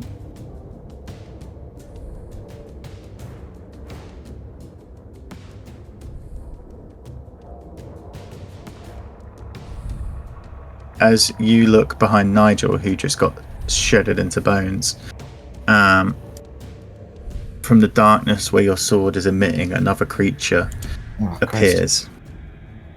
Oh God, that's very close. And we're going to go to Ozzy, but I just need a quick wait. Oh God. Think about what you're going to do. It's Ozzy, Scarrick, Styles, and Pygard. Ozzy, don't let me die. See ya. I mean, we really should be regrouping, but that's meta as fuck. I imagine we would be thinking that in the situation too. Well, Picard, I'd hope, would be like, okay, I need to back off, but at the moment, me and Styles would probably think we can handle this thing. Oh, I've done like 30 plus damage to this thing, and it's I don't know how much more gas it's got left in the tank. Did he say it's looking bloody or anything yet? He didn't mention any of its like how it was doing, so I was a bit like, oh, normally he mentions if it's close. Yeah. So what did I do on it with the bow? 22 damage in that first hit. Yeah. And how much damage did you do, Garrick? I can't fucking remember, but probably about 10 or 15 or something. Yeah, and it's still tricky. You can see the dice logs carrying. Thing is, I've got some more powerful spells, but Yeah, I don't want to blow all my spells on the first I'm- 3 crabs we find. There's probably more. Did you hit it twice? Yeah. Yeah, so I hit it 22. twice. Yeah, you've 34. We've done 40 damage against it, if that's right. Shit. Paul, are either of them looking hurt? Bloodied. Really? Nearly bloodied. Nearly blooded. Cool. Bruised. Okay, so I go back towards Picard because Yeah. in coming my back on head the scene. he'd be like the I mean, weaker of the two. from what you've heard, Ozzy, down these two corridors is ones of like you've heard the bones shatter against the wall. You've heard these huge shrill shrieks coming down the corridors. You've heard Picard. fighting. Yeah. I get to there and look Yeah. like, holy shit. And I like, you see my eyes like flicker red, and I start chanting with the guitar still out, like still riffing. It gets like real intense and focused, and I start sort of chanting arcane words as I do it. And the creature that's next to Picard needs to make a wisdom saving throw. 12. It fails. I'm assuming it can hear. Yeah, it can hear you. Yeah. Cool. Yeah, so it fails. It's reeked with terrible pain and takes...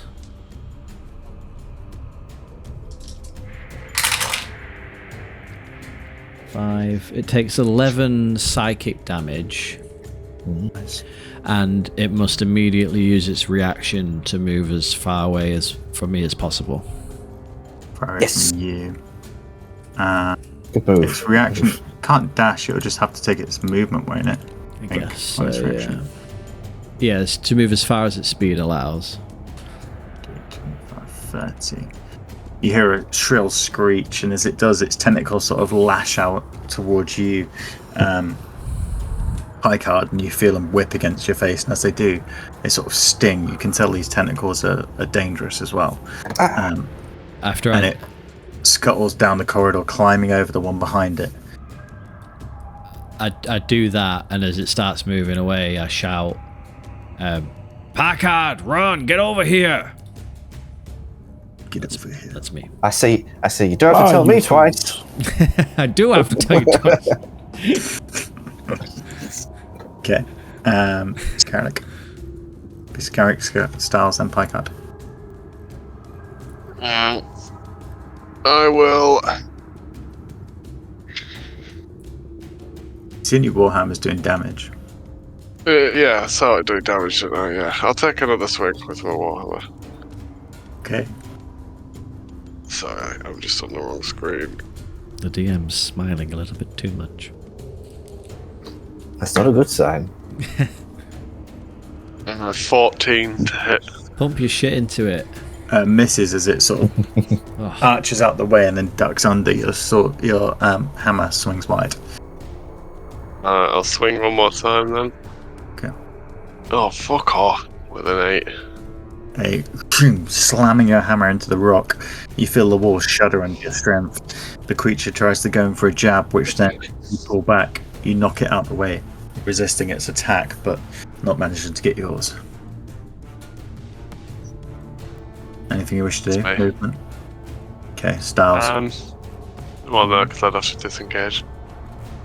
You can work. run. You can run. It get an attack on you, but it's going to attack you anyway if you stand Let's there. see if Styles moves. In disengage. You disengage. Well, not disengage. You're moving. I've disengaged, yeah, I'm moving. Attack!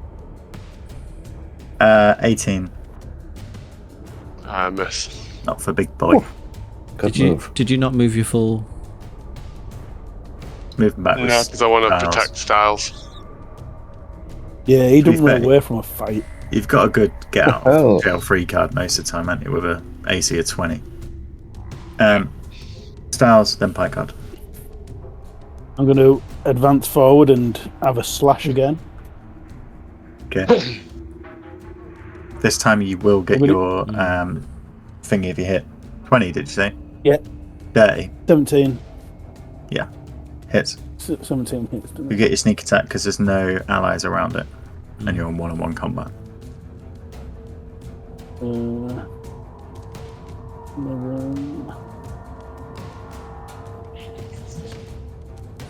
21 total.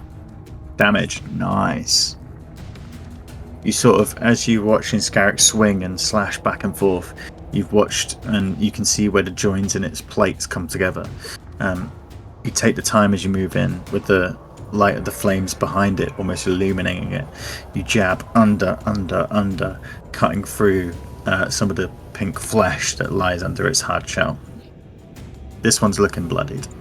One of its claws limps a little on its side. I'm going to retreat back to disengage as bonus and then move back. Yeah. Okay. Placard. Right, I'm going to shoot a quick ray of sickness on this one.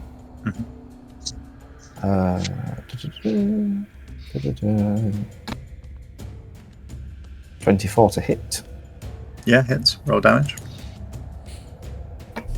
I'm going to add my bardic to that. That's fine.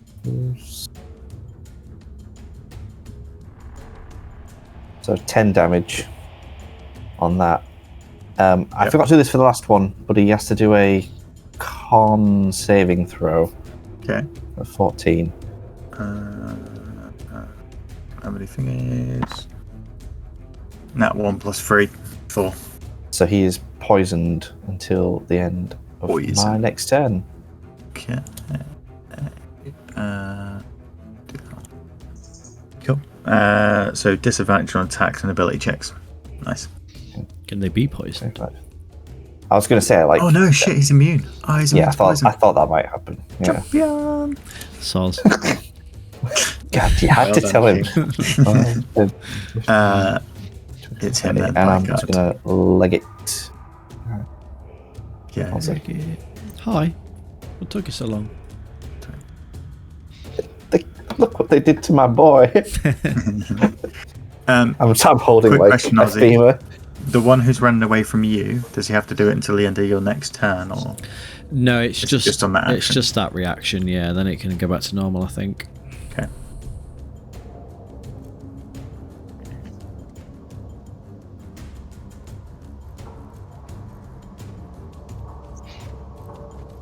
I'm going to say, for argument's sake, these can't fit together in the corridor next to each other. So they're quite large. Well, did it even know we was there? Yeah. For the others? It knows you're there. It knows you're all there. Hive mind. It's not hive mind. It is something cool, though. I'll tell you afterwards.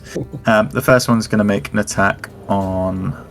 just let me check its attack range, actually. It's the tasters in the air. Blended. Going to make attack on Styles, because it's got a 10-foot attack range.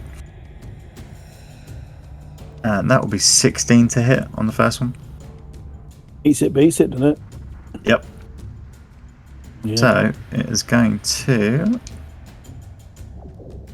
do 4 damage as one of its pincers reaches over you, Scarrick, and just clamps onto Styles. You need to make a Constitution saving throw, please.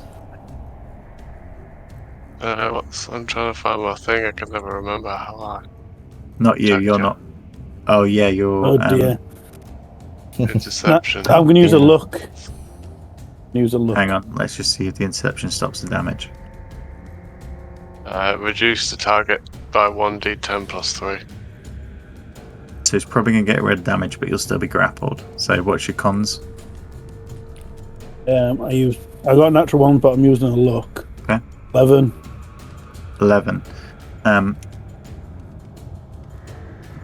So I can take 8 damage off. So I'll say what happens is this, because I'm assuming taking damage off doesn't stop the attack hitting. No.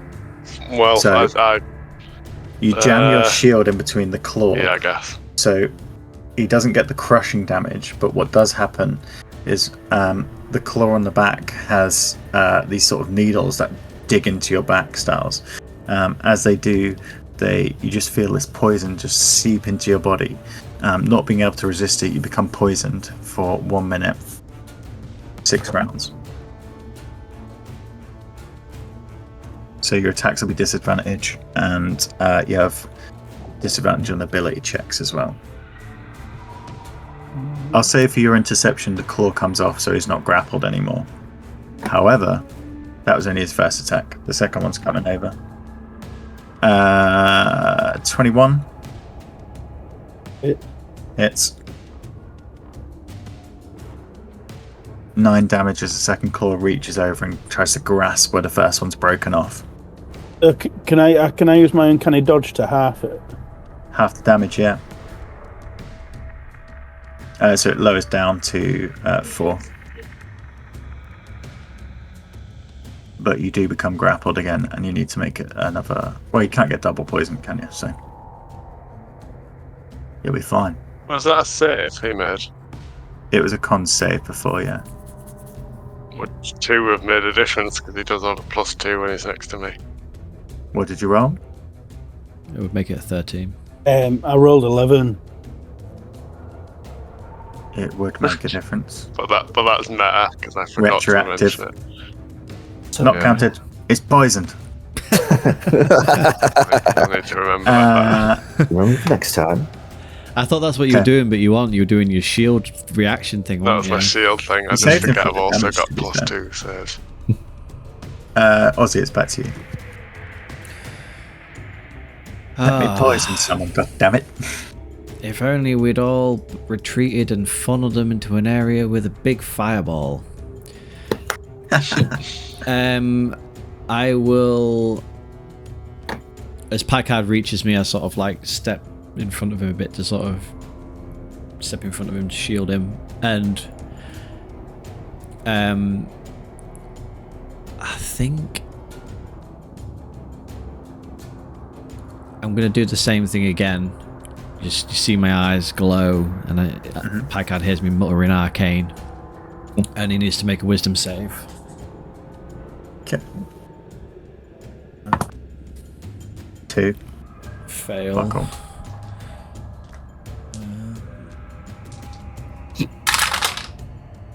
Good roll. 5, 9, 13 psychic damage. Nice. And again, needs to run as far as it can from me.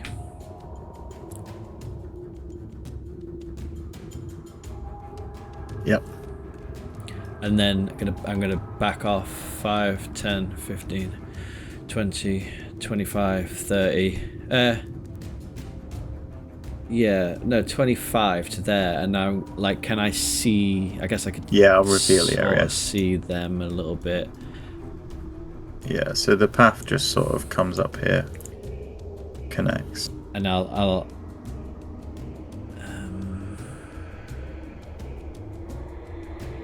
as a bonus action. Run, Forrest. Run. Yeah, I'll shout to the guys and be like, "Are you okay? Fall back if you need to." And I'll give inspiration to Scarrig. Okay. Oh, hang on. 5, 10, 15, 20, 25, 30, 35, 40, 45, 50, 55, 60, exactly. Yeah, you Nice. get inspiration, Scarrig. A D8. Garrick, it's your go. I will use my channel divinity and cast Dreadful Aspect. And these two. Mhm. I need to make a DC. A wisdom saving throw. 5. Fail. So they are frightened of me for 1 minute. And must. Gotta move away. It's more than 30 feet from you. They can attempt another saving throw.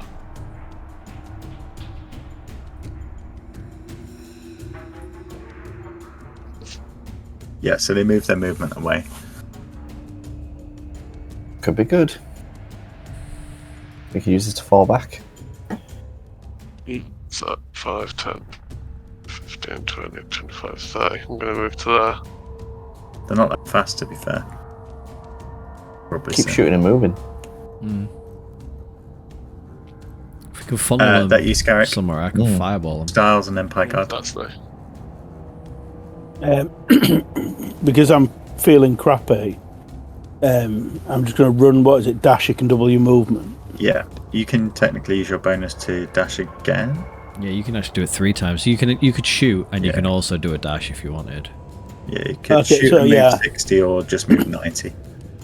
Rocks are so I'm OP. I'm going to have a go at shooting at this one. Here, Closest to you.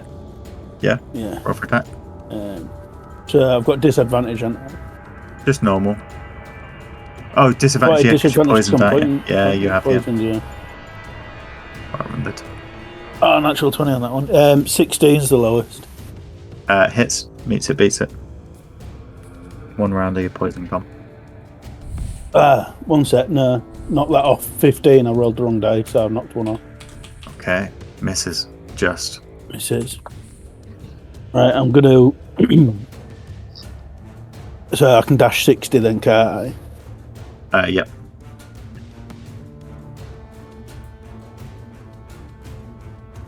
Basically just behind Ozzy you can get to. Yeah, I'll just... Yoof. Hi, Ozzy. Imagine out the corridor you just see... Hi. You're going really fast. Placard. Right. 5, 10, 20, Just strong boys left behind in the corridors. 30. Are we thinking we're going to fall back some more? Because I'll just dash and move deeper in. Yeah, keep going. Yeah. 5, 10. May as well get as far as we can. Yeah. And that's the end of my turn. Okay. The Chul.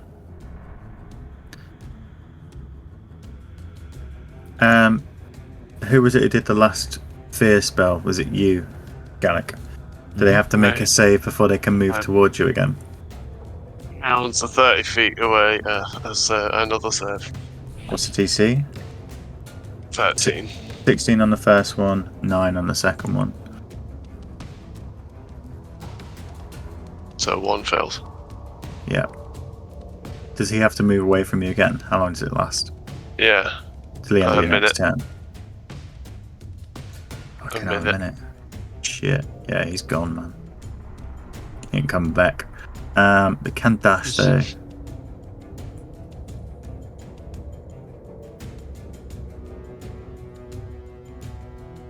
Okay. Ozzy, Scarrick, Styles, and Picard. You see this one becoming... So now you hear nothing down the corridor where, Scarrick is, but you hear the noise of one just like thundering down these two, coming down the larger corridor. And you can begin to see the one come around the corner. Am I right in thinking that a 20-foot radius is like 20 foot out from a point, so it's 40 feet? On either side. Yeah, it's 40 foot wide, yeah. Okay, so at this point then, I'd take a step to the side and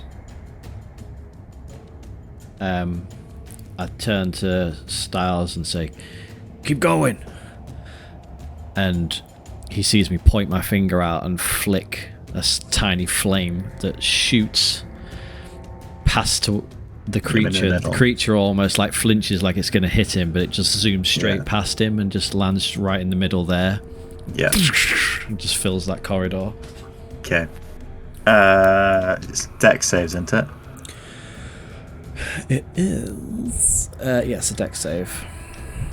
First one, nat 20. Oh, you fucker. Second one, 13. Okay, second one fails. Okay. So 1, 2, 3, 4. Let's just. And are they all going to fit in the dice tower? How many many is it? 8d6. Okay, now.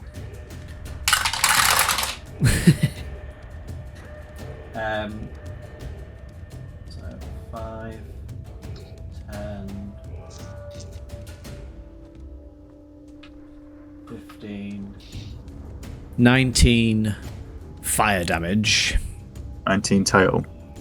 Yeah, so one takes full, one takes half. 19, 9 from the second one. Shit.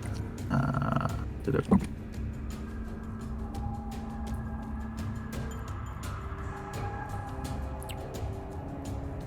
Okay, one moment.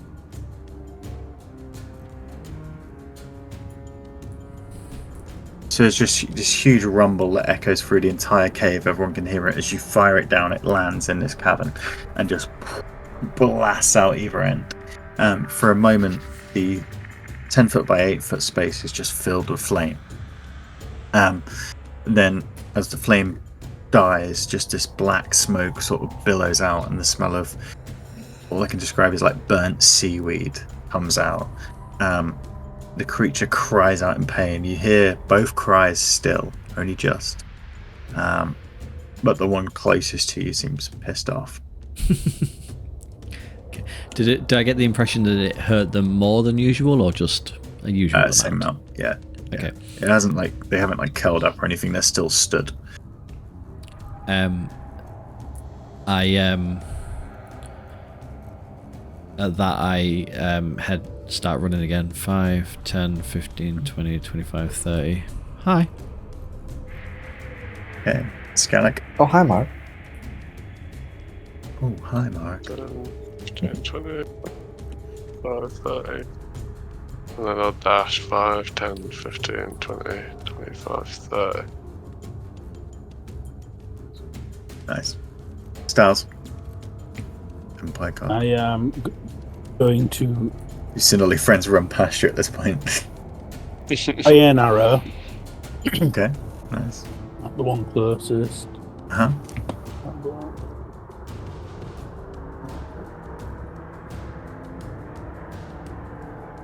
10.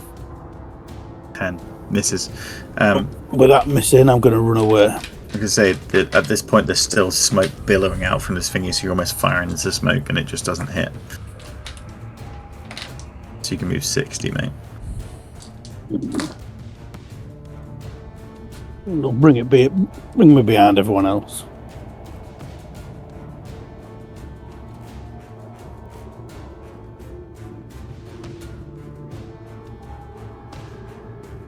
So you still hear him following. Ozzy, top of the round. Fucking hell, they're not giving up, are they? Ever surrender? I don't want to keep using my fireballs. Still a lot of exploring to do. Lie, you fools.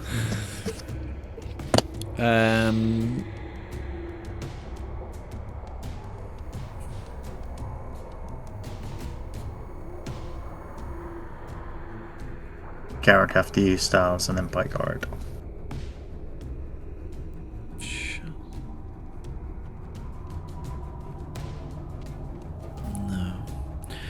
No. Well, I can't really see it from where I am. I'm just going to keep going. 5, Okay. 10, 15, 20, 25, 30, 35, 40, 45, 50, 55, 60. I'll run to there. You see a small passageway leading out from there. Skellig. Does the passageway I'll look keep too going. 5, 10. like they wouldn't be able to fit in it, or This one looks tight, yeah. They're going to struggle to get through. They'll be able to get through, but it'll be slower. That's what I was saying. You're not there, dashing. Yep. Styles and Picard. If you're both just running, then you can just both run. Yeah, I'm just going to carry on running. And I can't see it. Well, I guess I won't stay behind. Guys? Okay, they move 5, 10, 15, 20, 25, 6.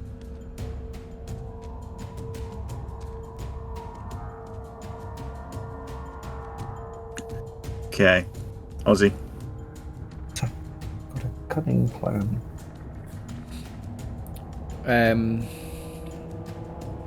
Like frantically looking through at my character sheet, like there's got to be something better than this. I need to level up. Have we leveled up yet? Let's level up now. Right now. I'm going to keep going into... Well, can I make... Because I'm not going to dash this time, so can I make a perception check of the room we're in? Like, is there anything... I don't know, is there anything of interest out of the ordinary? Like, anything I could utilise? I don't know. 2 stone benches that seem hewn out of the floor, and a large fountain filled with seawater. The fountain doesn't look especially in particular or anything. Not at this point, though. I'm going to keep going then. 5, 10, 15, 20, 25. I'm going to... 30.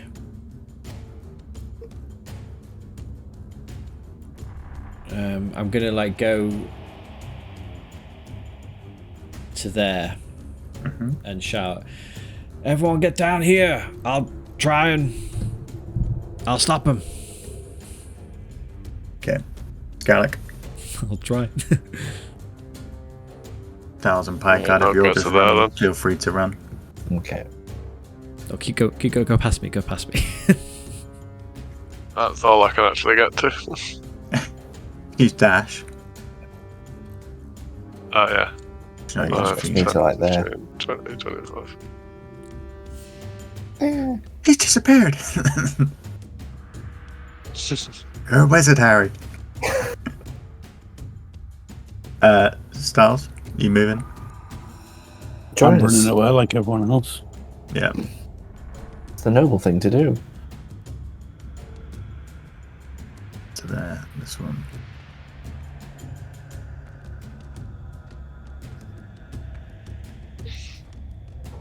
Behind. Hope you're cooking up something good, Ozzy. Where we're at, Ozzy. Well,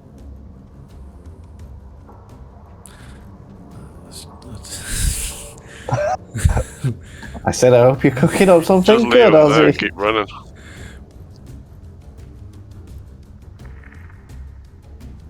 yeah.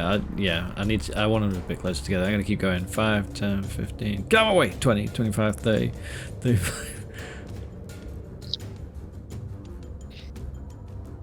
Oh, that's not really working, is it? 5, 10, 15, 20, 25, 30, 35, 40, 45, 55, 60. Okay. Keep going. Is everyone else running past?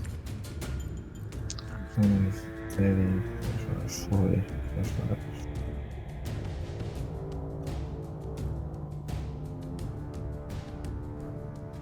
Yeah, I've gone to there. Okay. You running, Styles? There we go. At this point, you hear as they begin to crush and crash to get through this narrow opening. You can see as you went through there are marks where they've scraped through before, but it slows them down, like I said. 25, 30. Gets to here, you can see his body is tight in. He wouldn't really be able to attack from this position. He's sort of wedged through. The advantage. And this one comes up behind. Ozzy. So it wouldn't be able to attack. Sort of wedged in at this point. It could probably like have attack with disadvantage, but it's not going to be able to have a full swing of its arm.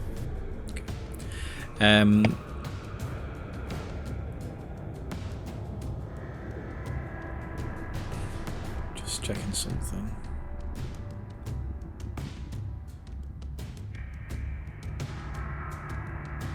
Fuck it. Fireball. Yeah.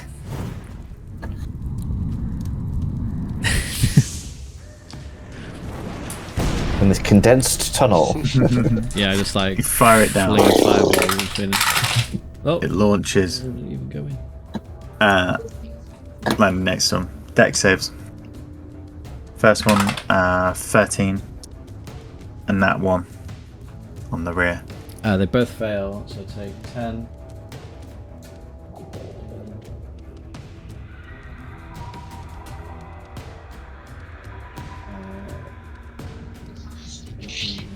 Uh, 26 fire damage. Oh, Wow. gosh, golly. You hear screams of pain from the back one as its body just burns and twists and gnarls up into this burnt form that just smoulders laying on the floor. The front one survives, Fucking hell. screaming Damn, son. through the pain, its claws sort of smashing into the wall, digging itself free, ready to charge on its next round. Want to use your movement? Yeah. 5, 10, 15, 20, 25, 30. I keep going. Okay. What are the rest of you doing? You've seen this ball of fire just erupt around them. One of them die and one of them just look super, super pissed off. I'll be Go back. to there with 25. Okay. Well, I'll let Styles go next.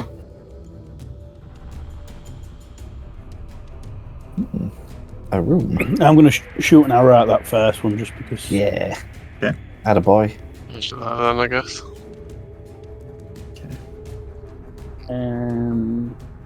Oh, they're engaging now. Ooh, that gold? 10. 10. Again, misses. The fire and the heat and the smoke is just enough to put you off as you're concentrating on running. The turtle dragon said, take only one. So I'm going to. You can use Run away. 60 foot We'll of take the movement. lot. Yeah. Pie card. 5, 10. I'm going to move there with 10 of my movement. I'm going to cast Toll the Dead on the first one. It is a wisdom saving throw. Yeah. 17. It's fine. So that has been a. Does been it not a have a small- heart? It has nothing.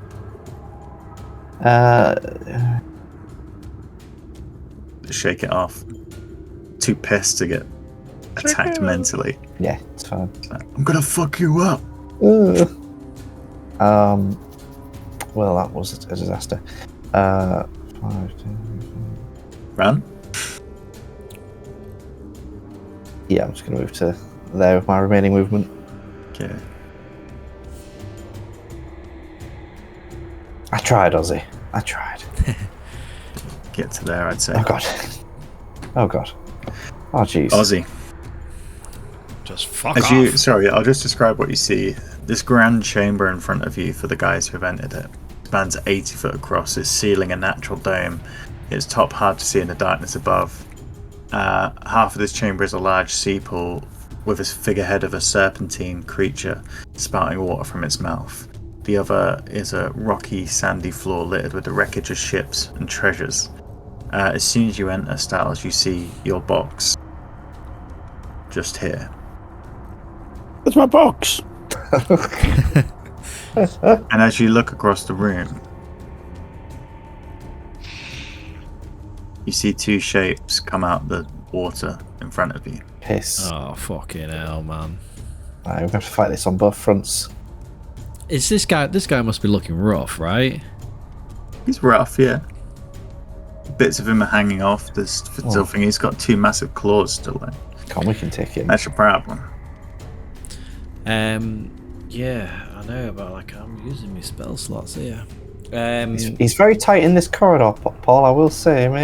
Maybe he'd have That's what disadvantage in slowed him this. from getting the extra 10 foot. Yep. Okay.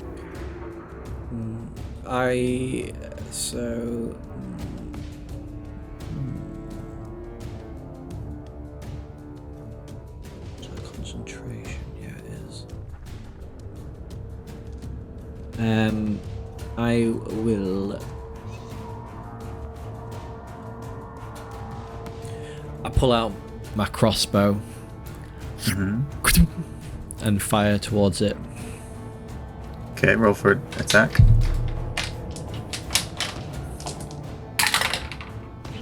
Fuck off. So 13. This is too close. It shrieks at you, its tentacles sort of spitting towards you, some of its saliva landing on you and burning. You miss your shot. I back up a bit to the top of the stairs. Okay. Who did I give my inspiration to? You've got it right, Scarrick. Yeah. I dish out another one to Packard. Hooray! Okay. Garrick.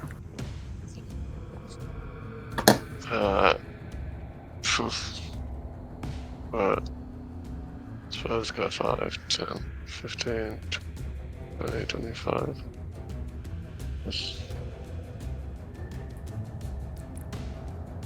Can't do shit. Do you have javelins? I do, but it's rubbish, isn't it? Better than staring at them. Yeah. Better than being dead. Just intimidation. Let's just look at all the bells. Okay. Right, 5, 10, 15. And I will throw my javelin at this guy. Okay, roll for attack.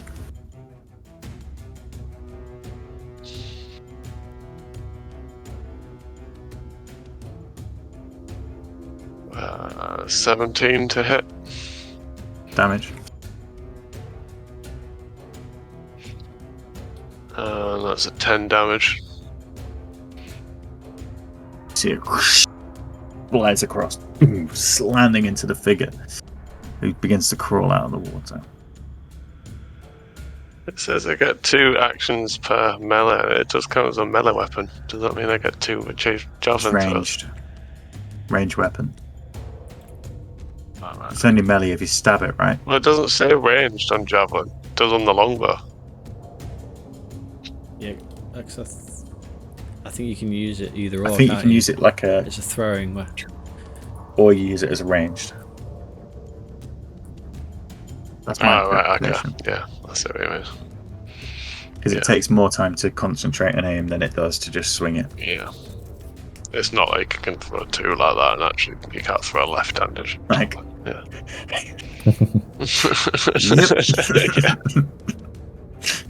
That you, Scarrick? Stars and yeah, that's right. I'm going to shoot. This is my last 10 poisoned as well, hopefully. That's true. Yeah. I'm just going to shoot at this one. Yep.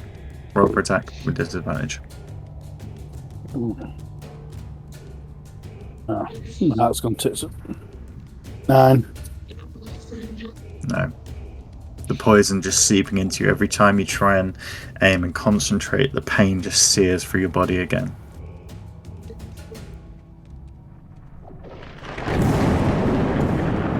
The fuck is... Oh shit! There's a sound that sounds like thunder just before your turnpike card. Oh, right, well, yeah, that's fine. The ground shudders. Oh fucking hell! Brilliant. Struggling enough with these guys. Yeah. Oh my god! Okay, I'm going to charge this guy with my rapier. Can't we just drink on the Jolly Roger?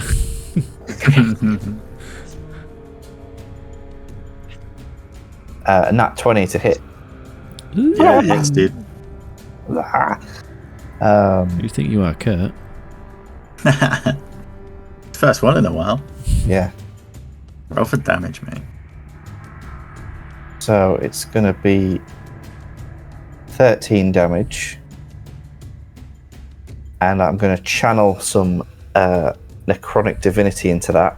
Nice. To add another 19 damage. Nice. I stab it with my little sword. And how do you want to take it down, that one? So, my sword's lit. I imagine it's sort of green with like some nice necrotic energy.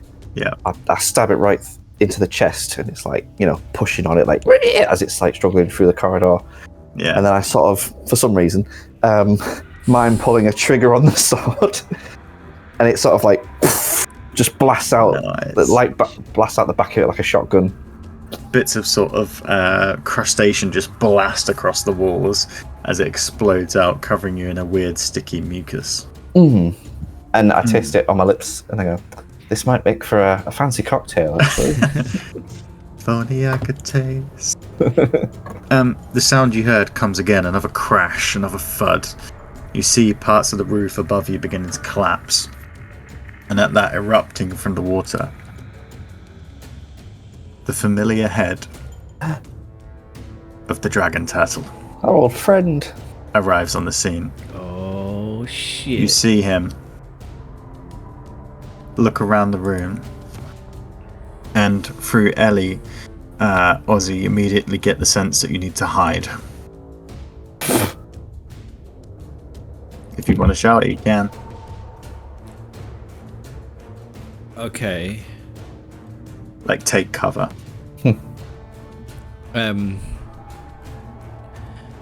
I'll shout to the two guys in the room then. Take cover! Get down! Hide! One of those. And I'm gonna like back off to this corner. Oh, is it my go? I'm going to say you can take an action at this point, all of you. I'm just gonna back off to this corner then. Okay. Yeah, I'm gonna run that way as well. Well, can I do dash that way? Yeah. You can move back. All right, yeah, I get it. As they run around the corner, Pagcar's just like trying to like, get all this goo off him, flicking off his sword. As you guys move, you see the Chul begin to charge after you, climbing out the water. Their shells dripping, their pincers coming towards you. They seem to be ignoring the creature behind them. And at that, you see this build-up of steam, a charge just coming from this the dragon turtle's nostrils. It exhales in a 60-foot cone, which just engulfs these two creatures and blasts down towards you. You see it come down the corridor and just hurl in the end, some of it burning your face. It does 15d6. How many? Let me just give me 6. I think I'll have to use my advanced dice roller.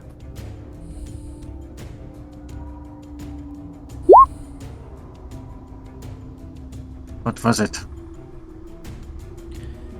47? 47. Bloody hell.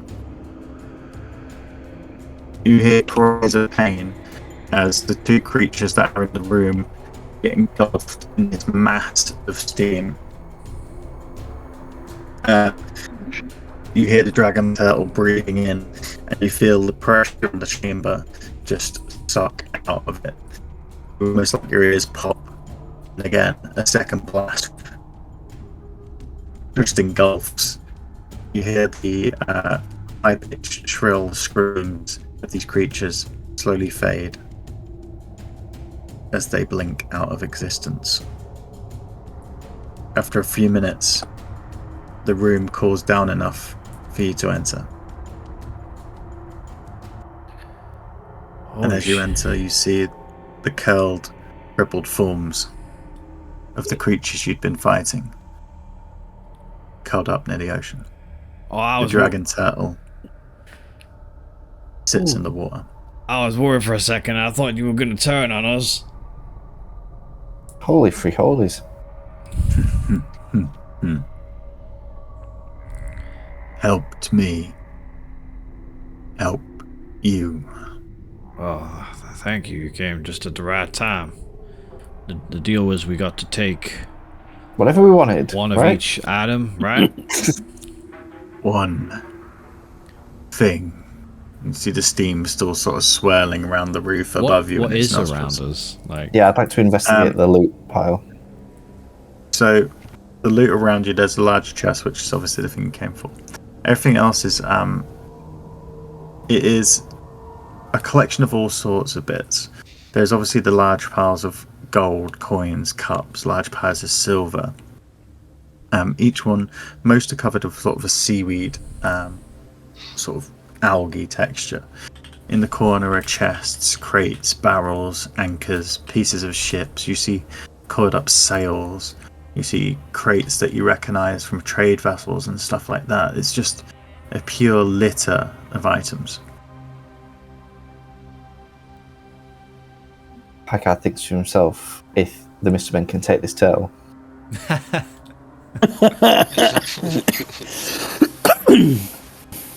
Nope. Nope.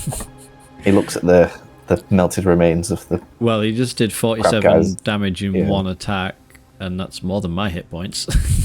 Yeah, that would... Didn't he do that twice in a row? He did do it twice in a row for this. That would Yeah. Nope. be bad. I just go over and start looking at my chest. Yeah, This chest is better be worth it, because there's I see a lot of gold. Yeah. As Packard's walking over to the chest, he thinks on the big turtle's words, and he's like, it's like one pile of gold, one chest of gold, or one gold coin. It's it's a real grey area. But better not risk it.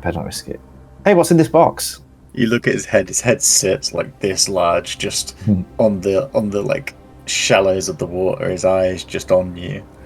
What are the other crates that are around?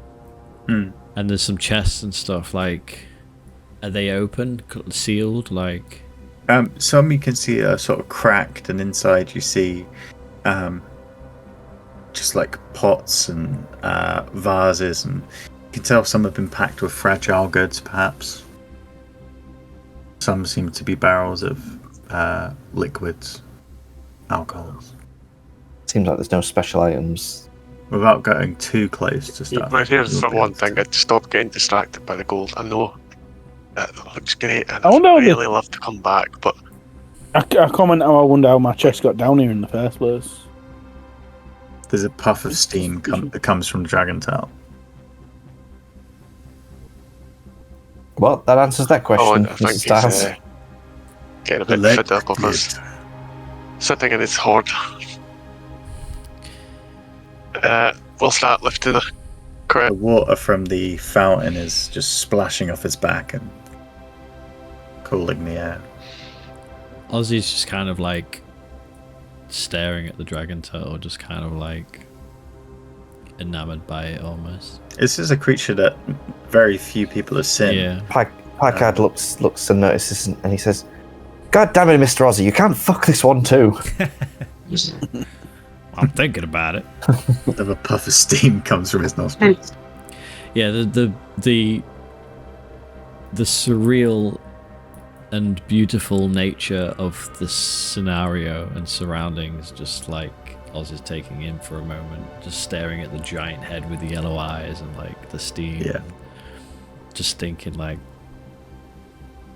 fuck, who would have thought it, eh? Mm-hmm. You got your box, Styles? Thank you, Mr. Yes. Thank you, Mr. Turtle, for looking after my box. Do you have a name? It Right. mutters something in...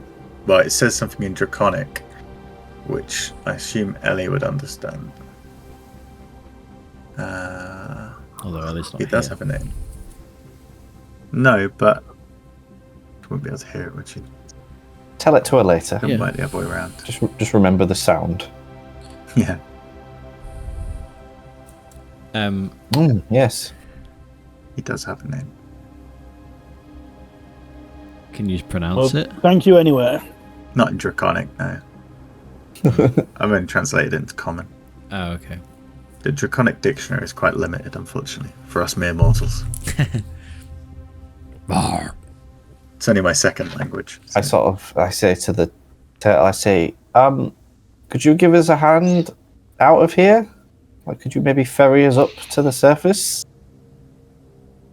It sort of tilts its head slightly, and nods, and then you see it turn its back towards you. All right. Oh my god. We're gonna Grab this ride chest on a and fucking dragon hop turtle. on.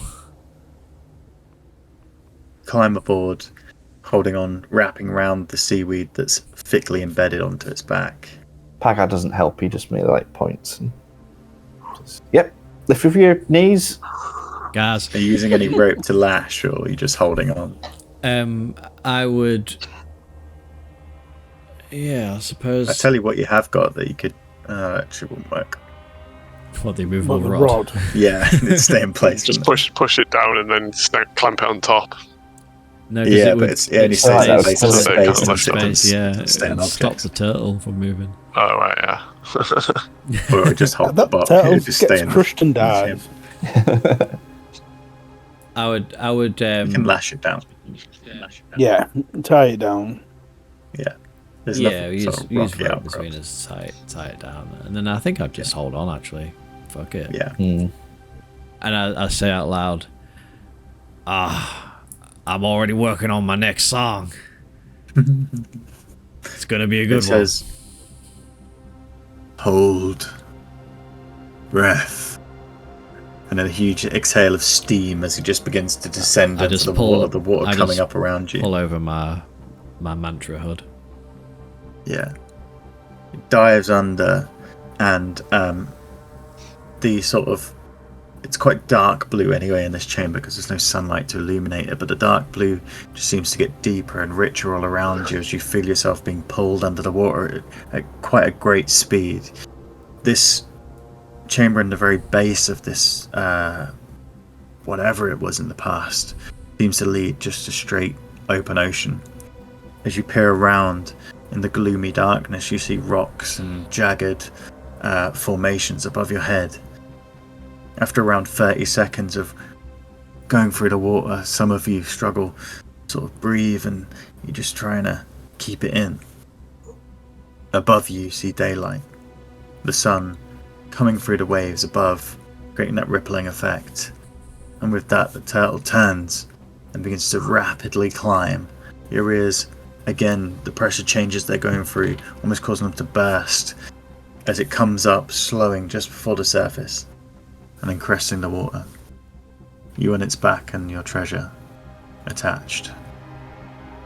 I take out one of my fancy neckerchiefs, and I tie it round one of the fins. Nice. And like tie it and just like tap him. Say, "Thank you, friend." Thank you. And after you take off the crate and load yourselves onto the shore, you see him turn and descend back under the water, the steam and the bubbles rising up and just creating this bulbous churning on the sea surface. You presume he's Well, he returned to his seems a nice home fella. to the waves. Very nice for a dragon turtle. That was totally awesome. We just rode a fucking dragon turtle. Man, and I thought the festival was going to be the highlight of this week. Yeah, and you was all worried that it was going to be dangerous and there was going to be dragons breathing fire everywhere. Oh, yeah, that's true, that's true. I mean, there was a dragon. There was a dragon. Yep.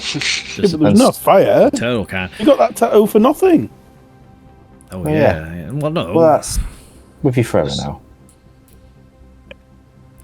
And, you know, it looks great. Hi. Cheers, Lottie. It got a little bit hairy. You know, it wasn't all safe. It was kind of fun, though, to get fighting again. Flex our muscles. Hi. Yes, I felt a bit rusty after our week of relaxation at the festival. But it was good to kill again. Oh, yeah. Wow. That was fucking great. No one's going to believe us. See? We was all worried and look at the fun we had. Adventure, this is why we're the Mr. Men. That is true, Mr. Styles. Adventure is our middle name. So fortunate to have all these incredible stories to put into my songs. Like, I've heard of bards really struggling with writer's block. Fucking hell, I'm never gonna struggle with that. Shit we've seen and done. It's amazing. Don't forget the part where I exploded that crab with my sword. I didn't see that, actually. I was around the corner. Oh, I remember the bit where I fireballed him. Is that why you're covered in goo? Yes, it's in every orifice. Oh, I thought you just got really excited and kind of spaffed everywhere. As he says that, a piece of goo just dribbles out my ear.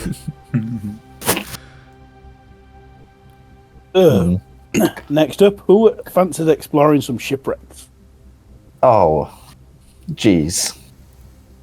As you unfold the boat and set it up and put the chest onto, Styles, you go to check the item that you've come for. You recognise the chest, but it's always best to check.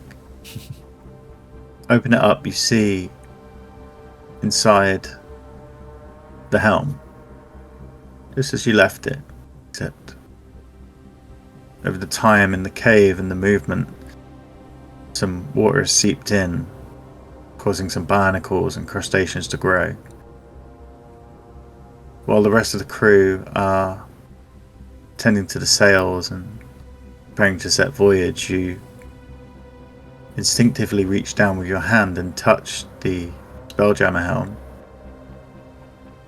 At that, the dirt disappears. Looks gleaming and new. You close the lid. Excited to be returning back to a place you spent a long time. That'll do nicely. And as you set sail Mystery. Intrigue. back to Tempesta, that is where we'll end tonight's session. Ooh, it's getting exciting. What are you, Styles? What are you? Who is she? I thought you were going to go to shipwreck first, so that was a bit of a surprise. A nice surprise. But Yeah, I read the sheet backwards. it's alright. I've been sitting on that dragon tail for ages, so it's super good to get it out. Yeah, Sounds like a cool thing I'm as guessing well, that's what we've bumped into a handful of times, maybe. Yeah. That's cool. If you metagame and read up on them, there's a lot of stuff about them just spending, because they obviously have massive territories in the ocean and people cross through a lot, but they will, instead of just destroying everything that they see, they'll trade and barter with people, and they can come accustomed and listen to the people that circumnavigate their waters. So when in need of help, they call on hardy heroes to help them flush out the infestation. What were them things? Well, perhaps you'll find out. Because everything's important. Oh my god. And I'm pretty sure you said, I'll explain at the end. End of the at the end of the campaign. Yeah.